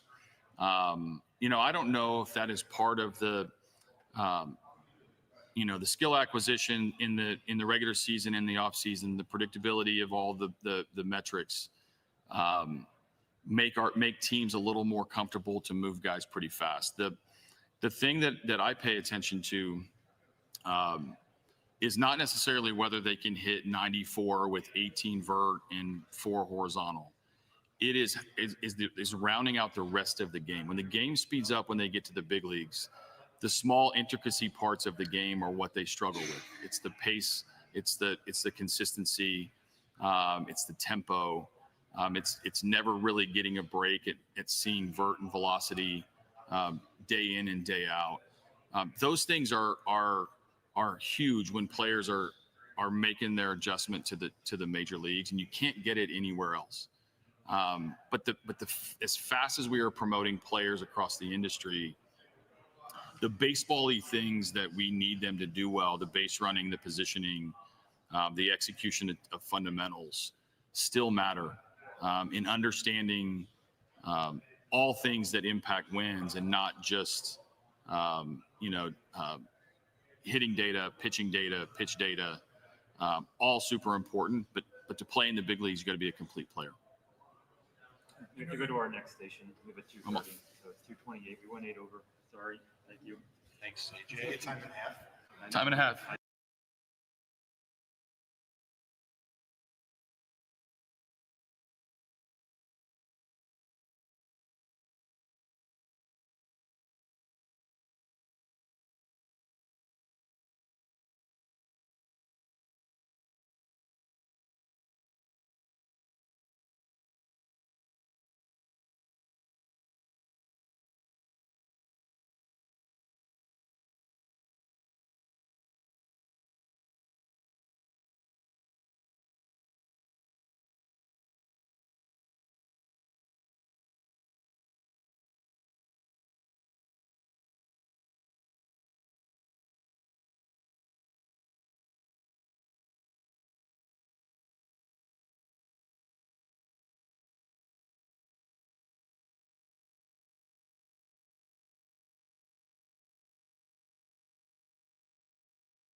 See me over these mics? Yeah. Yeah. How has this past month been? And just kind of as you prepare, how much more excited are you for the upcoming season? Yeah, it's getting real. We're getting closer. Obviously, it's slowed down a little bit the last few weeks. And it'll only pick up again. But when I spoke to you guys last, it was a whirlwind, man. I mean, I got the position, and then 24 hours later, I'm sitting in front of you like this. So it all happened fast in the end. But yeah, no, it's been obviously Alex and I have been talking a lot. Just trying to make our team better right now. What do you think of that coaching staff that's been assembled? Yeah. How much input did you have into it? It Yeah. seems like it's a really good young coaching staff. Really good staff. Look, we had a really good staff, and I think it took some of these guys being available for those changes to happen. You know what I mean? Because I think everyone was very comfortable with the staff coming back, but there were some guys that became available that were really enticing, and we ended up getting them in the fold. But yeah, Alex and I talked a lot through all that, and it's not easy putting together a staff. There's a lot to think about, and there's a lot of boxes that have to be checked, and there's several people that have to check all those boxes when you're looking at candidates. It's the game is a lot more collaborative now, as we know. The days of a manager just naming his staff like 40 years ago, 30 years ago, those days are over. Rightfully so, because there's so many people involved in the day-to-day now. The guys upstairs, Alex's team, and the game planning stuff. So the people we bring in have to fit, the entire group. Well, what does stand out about Hefner? Yeah. He's a sharp guy, man. Look, I think the sweet spot in this game, we're in the age of information and analytics and technology. The sweet spot is the guy or the guys that have feel, that have done it and understand the tech, understand the info, know how to use it. And Hefner's the poster child for that. Really good feel. He pitched in the big leagues. He's worked his way to the top. He's been in one of the biggest markets. Dealt with Hall of Famers, some pretty big personalities, and everybody raves about him. The thing that makes me feel good as a manager is, like, every time we announced one of those coaching hires, my phone blew up from people that knew him saying, "Wow, you guys are putting together an unbelievable staff." So that's very reassuring. Antoine, along those lines, everybody raves about him as a base running coach, as a guy in general. Is that another one of those guys that you're like? Yeah. No, exactly. Once a guy like Antoine became available, things changed. So you saw the impact he had with the Mets. I think they were 30th in sprint speed and 5th in stolen bases. That math doesn't add up unless you have somebody that's making a big difference, and that was Antoine. So we feel like that there's some low-hanging fruit there with our club. Not that we're built to do that necessarily, especially once Ronald stopped running last year and was playing a little bit more careful. But there's some opportunity there to create some things on the offensive end, and I think Antoine is really going to help that, and he's passionate about it. I think he's going to get our guys to be passionate about it. So yeah, that's an exciting hire, and that's an exciting part of our club that I think, like I said, there's some low-hanging fruit there. Is Ronald running down in Venezuela more this winter? Is that an indication that maybe he's ready to do that next year? Yeah, look, and whether he did that or not, I kind of assumed that he'd be a little bit more aggressive next year. Yes. Totally understand how the way he played in 25. With both knees. There's not a lot of comps for that, right? So I just thought naturally he'd be more aggressive, but it's nice to see that, So he's an exciting player, and I think he'll get back to what he was. I know you haven't necessarily gotten to the point where you're making out lineup cards yet, but I know he hit down a little bit. Yeah. In the order. Do you anticipate him back? Yeah, that's a good conversation. I'm looking forward to that one with him. I want to pick his brain a little bit on that. It's enticing to have him at the top of the order, because I really like when a lineup turns over that there's teeth right away. A pitcher got to run. You got to run through a gauntlet. As soon as that lineup turns over. So there's some incentive to have, and he was prolific in that position. The other argument is, you put him in a more RBI, position in the lineup, and hit him third. Those are conversations we're going to have. We're going to talk about. Like you said, we're a ways away from lineup, talking about lineups and that type of thing. But it's on my radar. When you look just at the roster as a whole, do you kind of look at anything where, hey, this is our biggest need, or these are our two biggest needs? What do you think? Yeah. Well, pitching is near and dear to my heart, especially after my last experience. So I'm always looking at that side of things. And truth be told, I mean, our position players it's pretty sad, so it's a little bit more difficult to create some fits there. Now you can do it with some trades and you can be creative and make some things work, but a lot easier on the pitching side as we sit here today to add, right? And we all know Alex. Alex is just relentless in his pursuit of improving the roster. So he never stops. He never stops trying to do that. So I'm sure he's doing it as we speak. As a guy who served the last 8 years as Snit's bench coach, how excited were you to be able to add a bench coach? Yeah. The ilk of Manzolino. Yeah. No, I'm really so excited about Tony. I mean, he's here with me. Him and Hef came, so we can spend some time together. I got a little history with Tony, and I know his dad really well. I'm close with his dad, Doug Manzolino. Well, Doug worked for us. He was like a senior advisor in player development for the Braves.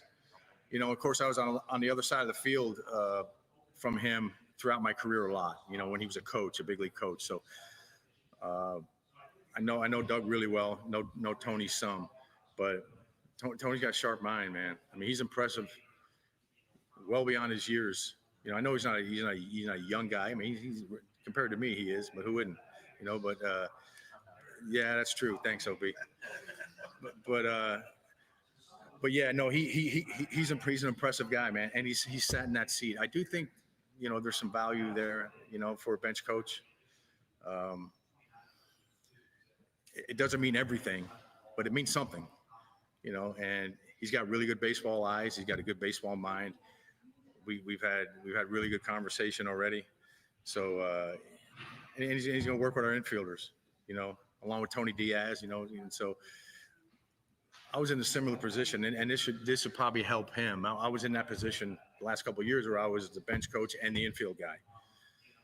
Now in game, you got to delegate a little bit, because the bench coach can't be, lining up the defense and all that, and at the same time, working with Snit. So, Tony Diaz he'll take care of the defensive alignment, and that's what Tui did, when he was here, and then Freddie Gonzalez did when he was here while I was bench coaching, in game. So, I think it'll help Tony too, that I sat in that exact seat, that he's going to.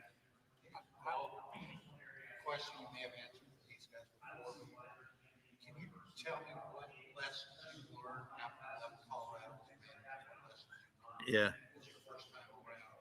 Second part of the question: did you ever think you would get this chance? Yeah.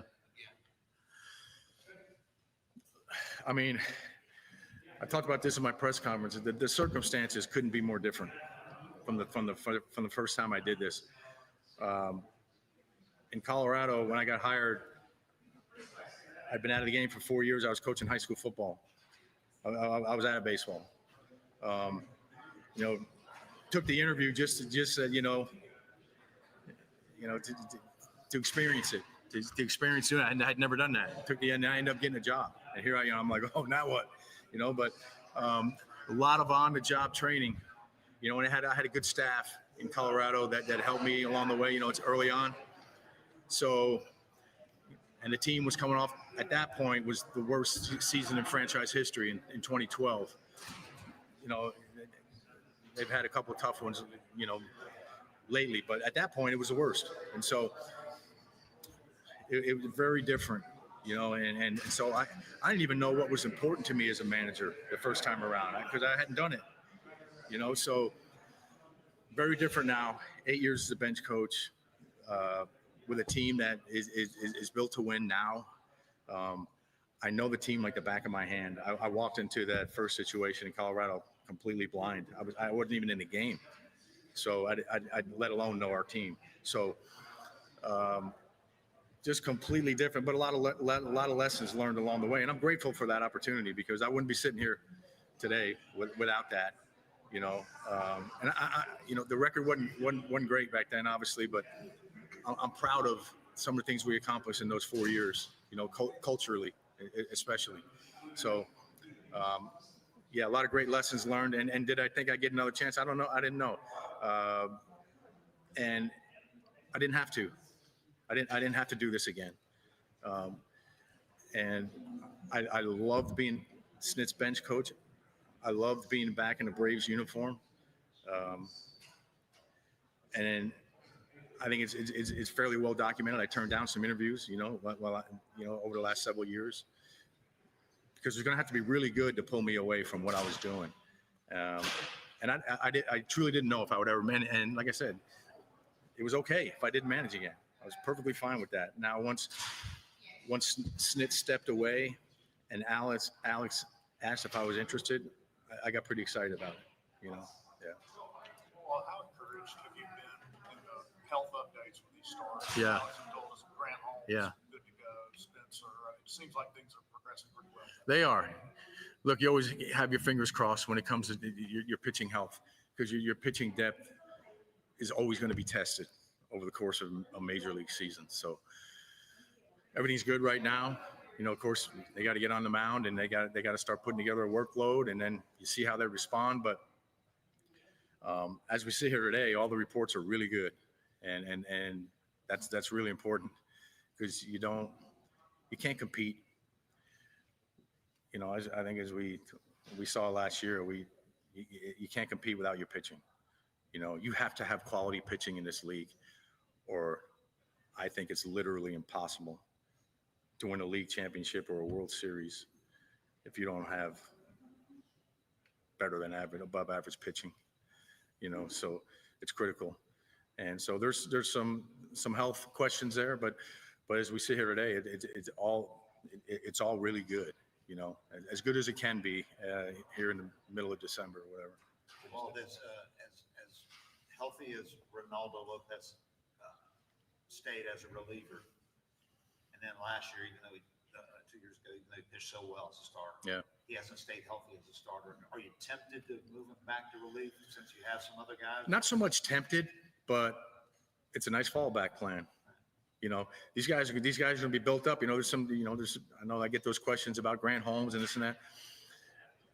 These guys are going to be built up as starters in spring training, but it's really nice to know that whatever, because of acquisitions, because of health, or whatever, somebody all of a sudden steps up and opens your eyes.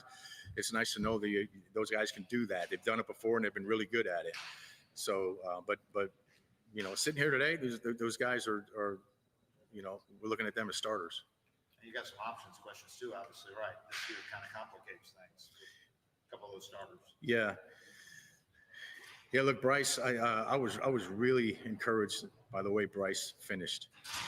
I mean, the stuff ticked up. He was really good against some really good teams, playoff teams in September. And he had another run, I think early, I want to say May, maybe where he had a nice run, then he had some hiccups, but that's the thing about Bryce, man. He's pretty unflappable. If he has a tough one or a clunker or two, the demeanor doesn't change, confidence doesn't change. And here he is showing up and posting again and righting the ship. A lot to be said about that. So I'm excited about Bryce. I'm excited about Waldrop. I think the ceiling for Waldrop is pretty high, man. And he's got a wipeout pitch, and it's hard to find where it's a legitimate wipeout pitch at the major league level. He's got that. So there's some things to be excited about. And we talked about Grant already. So there'll be some competition, which is always a good thing in spring training. But we have I think there's some plan Bs there too. When you talk about bullpen and that type of thing. So. Well, it's really different because you know these guys so well and they know you so well. But messaging, first day spring training, a lot of times we say we're going to flush last year. Yeah. What do you want to remind them about for the last couple of years? Have you thought about sort of messaging? Oh yeah, yeah. Only every day since I got hired, but I'm really big on attacking the mentality of a team. I believe that the mentality of the athlete is the X factor in competition. I really do. And when the margin of victory is so small, it a lot of times it's a deciding factor. And we have 1,000,002 examples of this in every sport. So I'm really going to focus on our mentality. And that'll be how I challenge them most, I think. But our guys are really good. We got guys that are rock solid and how they show up every day, how they work, how they compete. So it's not like they're not already built to do that. But look, I think we all need reminders, myself included. So I will be reminding them about their mentality. That'll be a consistent message, and I just believe that regardless of what sport it is, you can be talking about football, you can be talking about golf. I believe the athlete has to have an aggressive mindset. Without that, it's really difficult to compete at the highest level in any sport. So, I believe strongly in that. We used to ask Bobby, who did you learn the most from? He'd say that from every manager I ever had, I learned something. How cool was it to know that you started with Tony and ended with Bobby? Yeah, at bookend, right? I mean, I got Tony and then in the beginning and then Bobby at the end. I was around, been around great managers, been around great players, been very fortunate. Played on a lot of great teams, played in a lot of big games. So, there's some things to fall back on, but at the end of the day, it's got to be me, and my voice and my touch. And I understand that, but I've learned a lot, obviously, from all those people I've been around, from Tony in the beginning to Snit, right up into this year and everybody in between. And I'll take a little bit from all of them, but at the end of the day, it's going to be my voice. So it'll be me, and it'll be different from anybody else that I've been around. Well, your offense obviously struggled mightily at times this year in Tim's first year, but did you see enough and hear enough feedback from guys? Obviously, you guys did to bring him back for the second year of that contract, and do you feel good about where you're at there? Yeah, look, I'll say this about Tim Hires. Tim Hires is one of the best hitting coaches I've ever been around. And I know that there was a narrative out there, and I get it. We were terrible in the first half offensively. And so, fairly or unfairly, the hitting coach takes that heat. But I'm here to tell you, Tim Hires is outstanding as a hitting coach. His demeanor is tremendous. He's got a calm demeanor. The information, the delivering of the information is outstanding.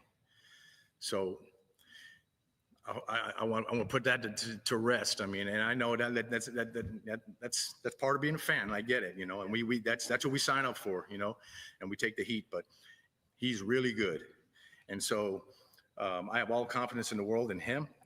I don't have all the answers for what happened in the first half last year. I don't.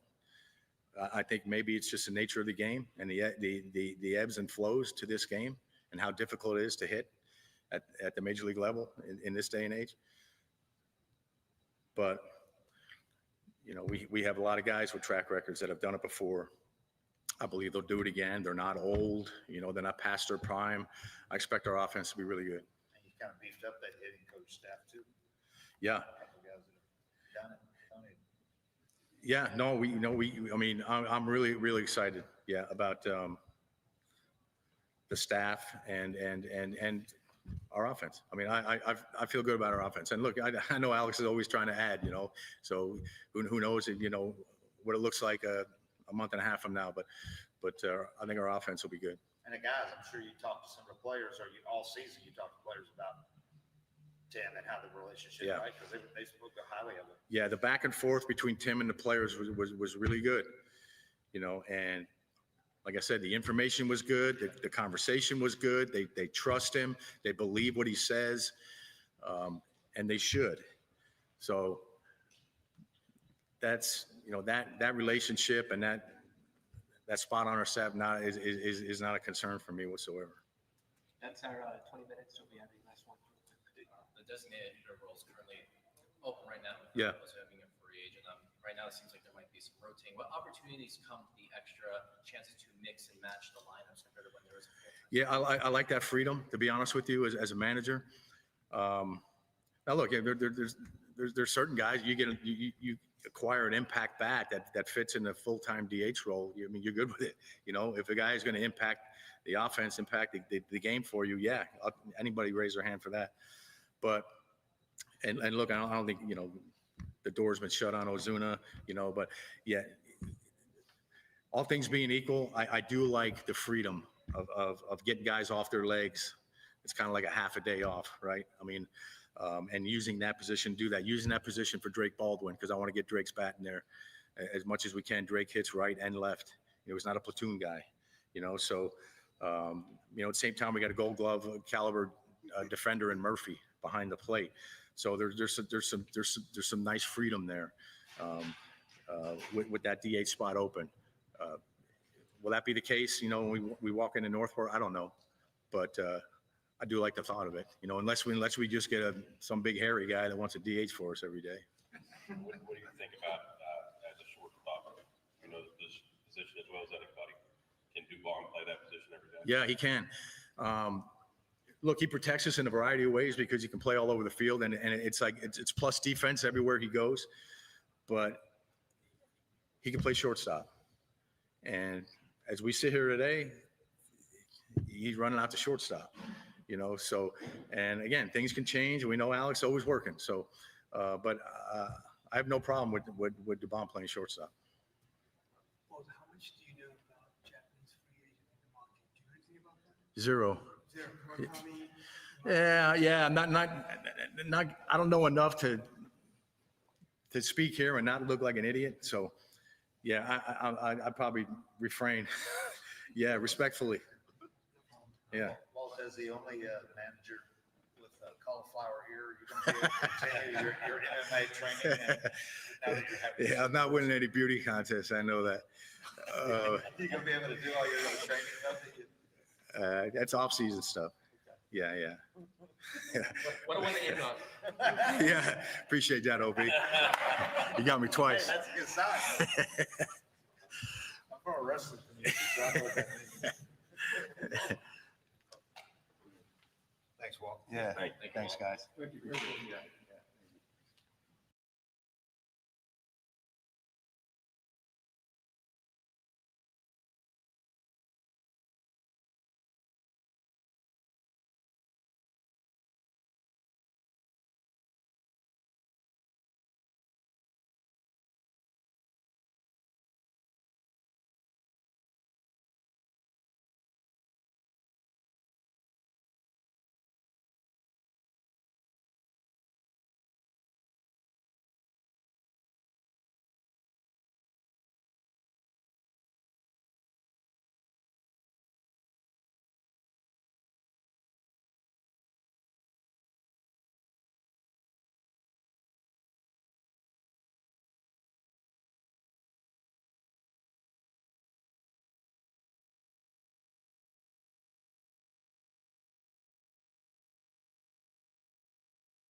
multi-position player and a very good player, or do you just look at him as a third base?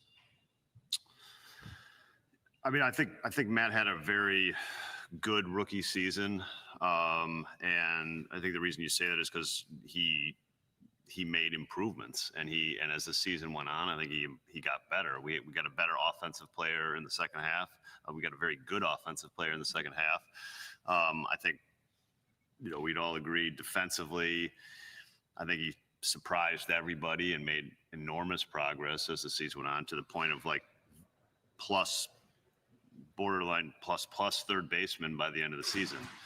Those are all great things. And so, Matt's going to play a big part in this team. There's no question he's going to have a big role and a big place on this team.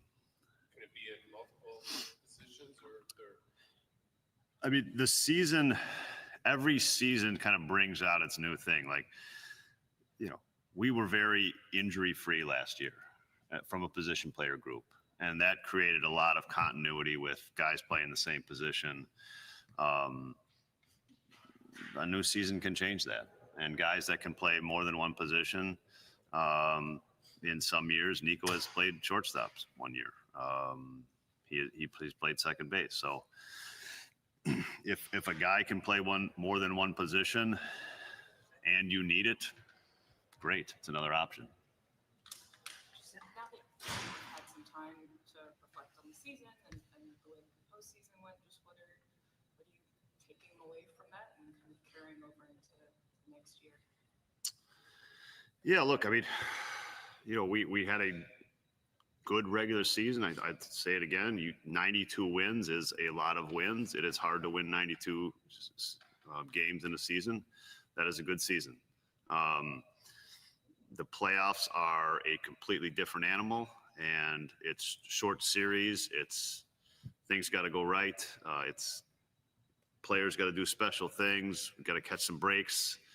We've got to be healthy at the right times. And enough of those things didn't go right where we couldn't advance further, unfortunately.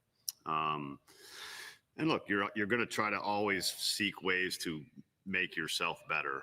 But I think, at this point, you're trying to make yourself better for the regular season, because that's what's, we got 162 of those games in front of us, and they're, I think you try to get in the playoffs, absolutely, but winning the division gives you that little extra advantage that is obviously still a goal and still creates an advantage. With the roster, what do you feel like looking better looks like for this team going into next year? Yeah, I mean, from a position player standpoint, I mean, the loss right now is Tucker, obviously. The rest of the group is back and likely with us. So, we have young players that did contribute, I thought, in a big way. I thought Moises in September, played like he gave us the offensive production of Tucker, essentially, in the month of September. And that's those, and between him and Owen, who was unfortunately hurt for most of that month, those are two important players as we sit right now. And so it's a pretty, there's not much to think about there. There's obviously bench pieces that are going to be important because I think we were so healthy last year. I think that's another thing that we have to, really think about. We've got a lot of work to do completing our bullpen, obviously. And you're never going to be satisfied with what you have from a pitching perspective. So you're always protecting your depth and protecting the injuries, because the injuries are just always a little more significant in that area. Would you like to see the addition of a veteran bat to replace Tucker's production, or are you confident that the kids can step up and, if not equal that production, maybe can come close? Yeah, I mean, I think you're just trying to fortify the roster as a whole. And so different, we can do it, you can do it and think about it in different ways. But, I mean, I think more depth from the position player standpoint and production, like would be helpful. Absolutely. I do think we were again extremely healthy there last year, so more depth there is important. Moises, how are you thinking about balancing the need for continued development at the catching position versus like these major league ready bat? Yeah, I mean, I think he's at the point where if he can help the major league team, he's going to be in the major leagues. So that's, you know, I don't, there's not an everyday catching job in the major leagues for him. But you know, as constructed right now, we've got room for at bats, and I think that's, so I would prioritize the major leagues right now. But you know, that can change with roster stuff. When you look at guys like Moises, how much did that look like last year? Sean was given that runway to develop in the majors the year before. Pete kind of went through the same thing. Well, every young player is. That's how you have to be. But on a contending team, I mean, they'll have. But every young player is in a contending team too. I mean, like you young players they have to get chances. Have to get chances. And that game, and look around the league. I think that's one thing that you have to give your young players opportunities. You're better for giving. Your team is better for giving your young players opportunities. Them that they have guys in the room who just went through that with this group too. I'm not sure that it helps them. I think you know, they have to, it's a tough league, and even the veteran players can struggle. So it's a tough league, but I think, you know, I think you see in giving the opportunities young players getting is that they're the guys that are going to improve as the season goes and turn into better players and then turn into very important players on your club. And so you have to be patient with those opportunities and create those. And you have to create the opportunities for players like that, for players of that caliber. With Shota coming back, just what does it mean knowing you have him in the rotation again next year? And just from your perspective, it's just obviously how the season ended for him and how disappointed he was after Game 5 to not get that opportunity, and just how do you view that part? I'm really excited about Shota. I think he is in a really good place. I think sometimes not achieving what we want or not getting the opportunities we want or not performing how we want is the best teacher for us and it is the best motivator for us. And I think Shota is going to take his lessons from last year and be better for them. And so I'm very optimistic about what we're going to get from Shota. Do you think from the outside it might look like he's far from the pitcher that he was, but it's probably not the case? I agree with that 1,000%. I think Shota got off track last year. There's no question about it. He got off track. But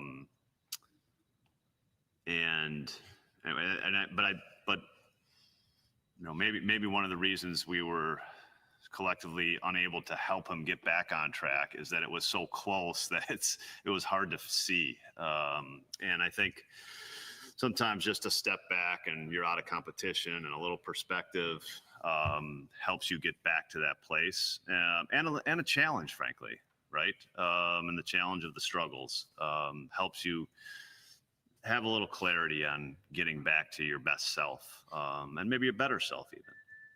And so someone who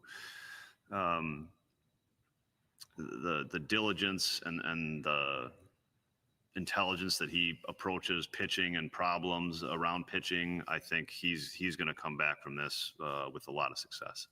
Whether Tucker continues or not, you know, we saw all the things that he brought to the table in the first half, but the way he insulates himself personally, is that difficult? Was that difficult for you and the staff to be able to try to help him? Not that he was distant as a person, but just insulated as a player.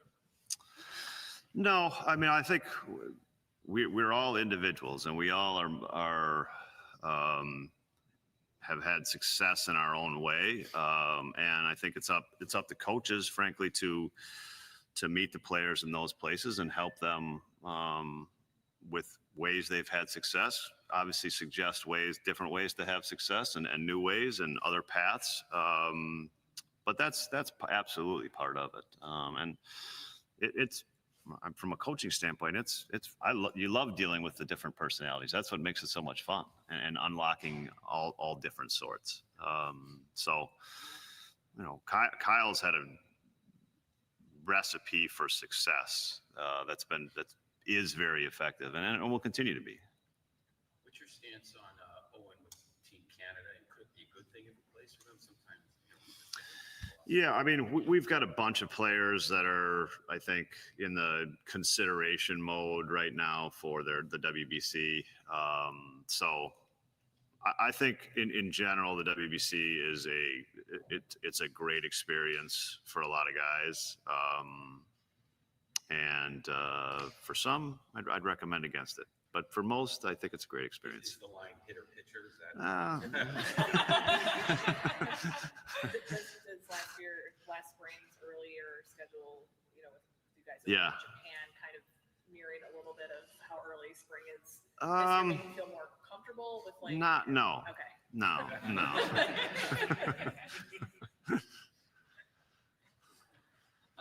one more on Shota, looking back on it, how did things kind of get off track? Or what? Well, Because up until September, yeah.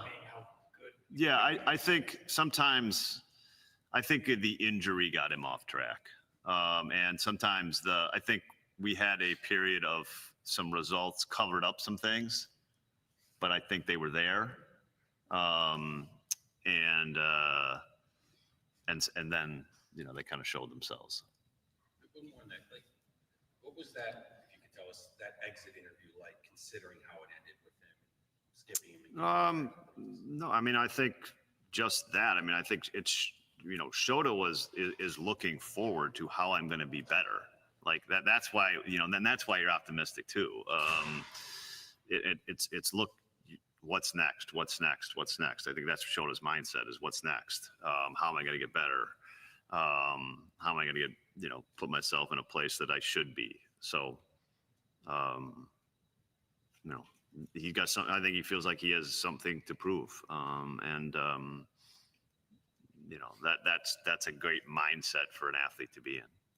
We talked a lot about Wrigley Field ad nauseum being a home field advantage or disadvantage, or lock it out of your mind, just go play your game. But in reality, has the game at Wrigley changed for these players over the 2 years you've been there? Have you had to be more positive as a manager and a coaching staff and not feel like it was a stigma to the offense? Yeah, I think I don't think it's changed over the 2 years. I think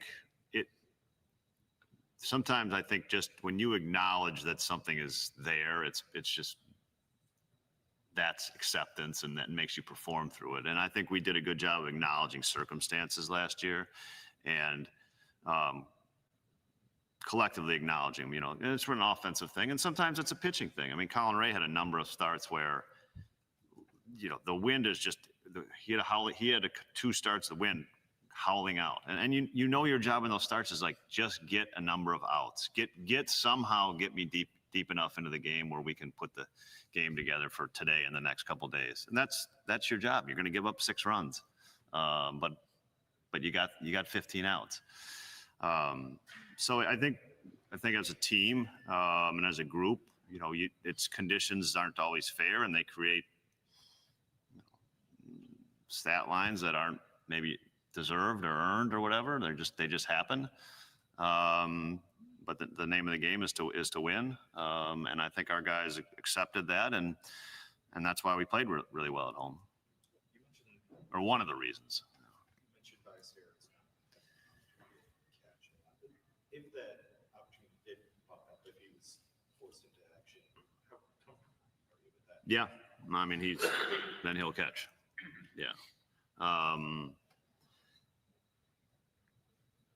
Simple as that. I mean, I think he's absolutely going to catch games. Yeah. And you feel like he's made real progress there, and you're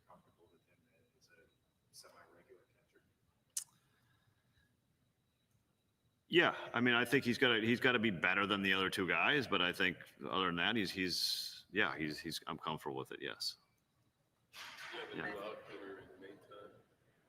How do you How do you look at usage for him? I know it's early. Yeah, I mean, I think he's going to pitch leverage innings. We've got it's a bit of some empty spots down there. So it's right now it's a bit hard to tell you how the bullpen is going to work. Truthfully, yeah. When Our guys like Valencia and Hinch, just those internal guys for that group. I mean, I know bullpen's far from. Yeah. Just got to the last 2 years. Yeah, I mean, look, the bullpen is, we talked about this earlier this week. Like, what we thought about our bullpen going into the season, and maybe just reread it. Maybe what we thought, we were wrong. We're pretty wrong on it. We ended up pitching pretty well, but I think at the start of the season, it maybe wasn't the guys that we expected to do it. So it just shows. I think it's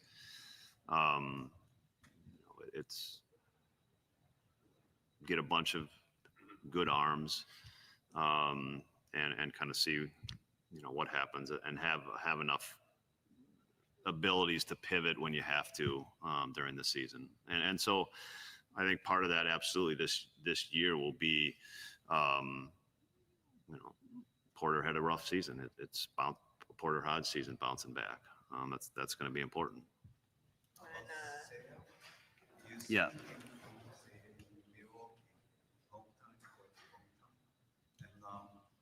Last year, I think he improved a lot. Defensively. And often, yeah. I mean, I think Say had a really good season. I think he finished it with excellent. His last. It's funny. Like Say really struggled in August and the first half of September. Really struggled. And then maybe the second half of September and through the playoffs was absolutely excellent. So I'm very happy for Seiya how he performed in the playoffs. I think he was a very dangerous hitter, and I think showed what he can really do and the impact he can have. So, and then the other is, I think defensively I think he played very well this season. He had less chances and did spend the bulk of the first half of the season in the DH spot, but the second half of the season with Kyle's injury, he played significant innings in the outfield and did a really good job. With Pete, when we talked to him after he won his Gold Glove, he said he was still kind of digesting the totality of the season. Just what are you hoping he takes away from this past year, and what do you envision a realistic evolution for him this offseason into next year? Well, I think it's a season that you'd kind of expect from Pete. I mean, that's Pete, right? It's like we saw some incredible things. We saw some stretches where he was an out, at the plate. I think his defense was, incredibly consistent and brilliant throughout the season. And I think really the goal is just to keep improving. How the season plays out, I don't know how it's going to play out. I don't know if it's going to be a streaky season or a consistent season, but just to improve, and to never be satisfied with kind of where you're at, and always seek yourself going to the next level. That's what I'd want from Pete. And as long as that quest, never kind of burns out and you keep that alive, like he's going to get to better places and great places. Put into words what Nico Porter's value is beyond the defense and what he brings into like his intangible qualities to this team. Yeah, I mean, everybody has their own kind of intangible qualities. I mean, Nico's great at like some really things that I think other people think they're good at, and they're not as good at it. Like, and I'm not talking about just players. I'm just talking about people. It's like when you say like show up every day and like complete every rep, like that is Nico. Like every rep is completed perfectly. Like that's who Nico is. And that seems like, well, that's easy. Everybody can do that. I do that. Well, you don't do it, you know, like, but so I would put Nico at like at the top of the list for how he does that.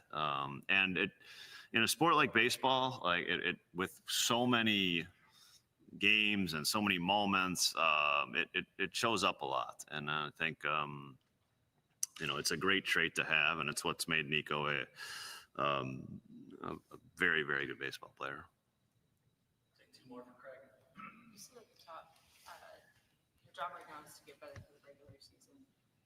Is there any part of the postseason that like kind of informs your conversations with Jed on the off season, or is it really as simple as like regular season now, and then maybe at the trade deadline, then you're kind of flipping that? Yeah, I mean, look, I mean, I think you're probably asking about pitching there to me, but and that's why I think you can always just say like there's never enough pitching, and that's why you make those cliche. That's why I give that cliche answer. But yeah, I mean, I think if you look at what happened to us in the playoffs, if we would have had to keep going, I think is where it would have got daunting. I don't think it was daunting for the first two series, and I don't think it necessarily affected us for the first two series. If we had to keep going,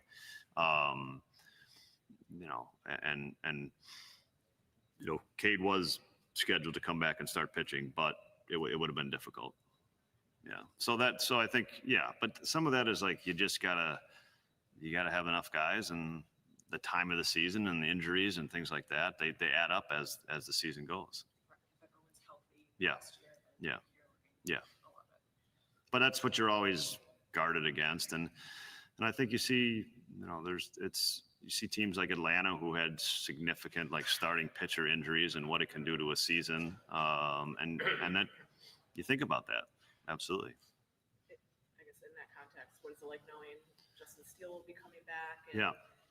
Knowing a guy with that track record. Yeah, I mean, I think that's an important part of the season, but it's also something for us to just consider is that the starting pitcher injuries it's significant. They can be very significant, and there's very few position player injuries that keep you out for the season, and it happens more on the starting pitcher side, but getting a player back of that caliber is important. Absolutely, it is important.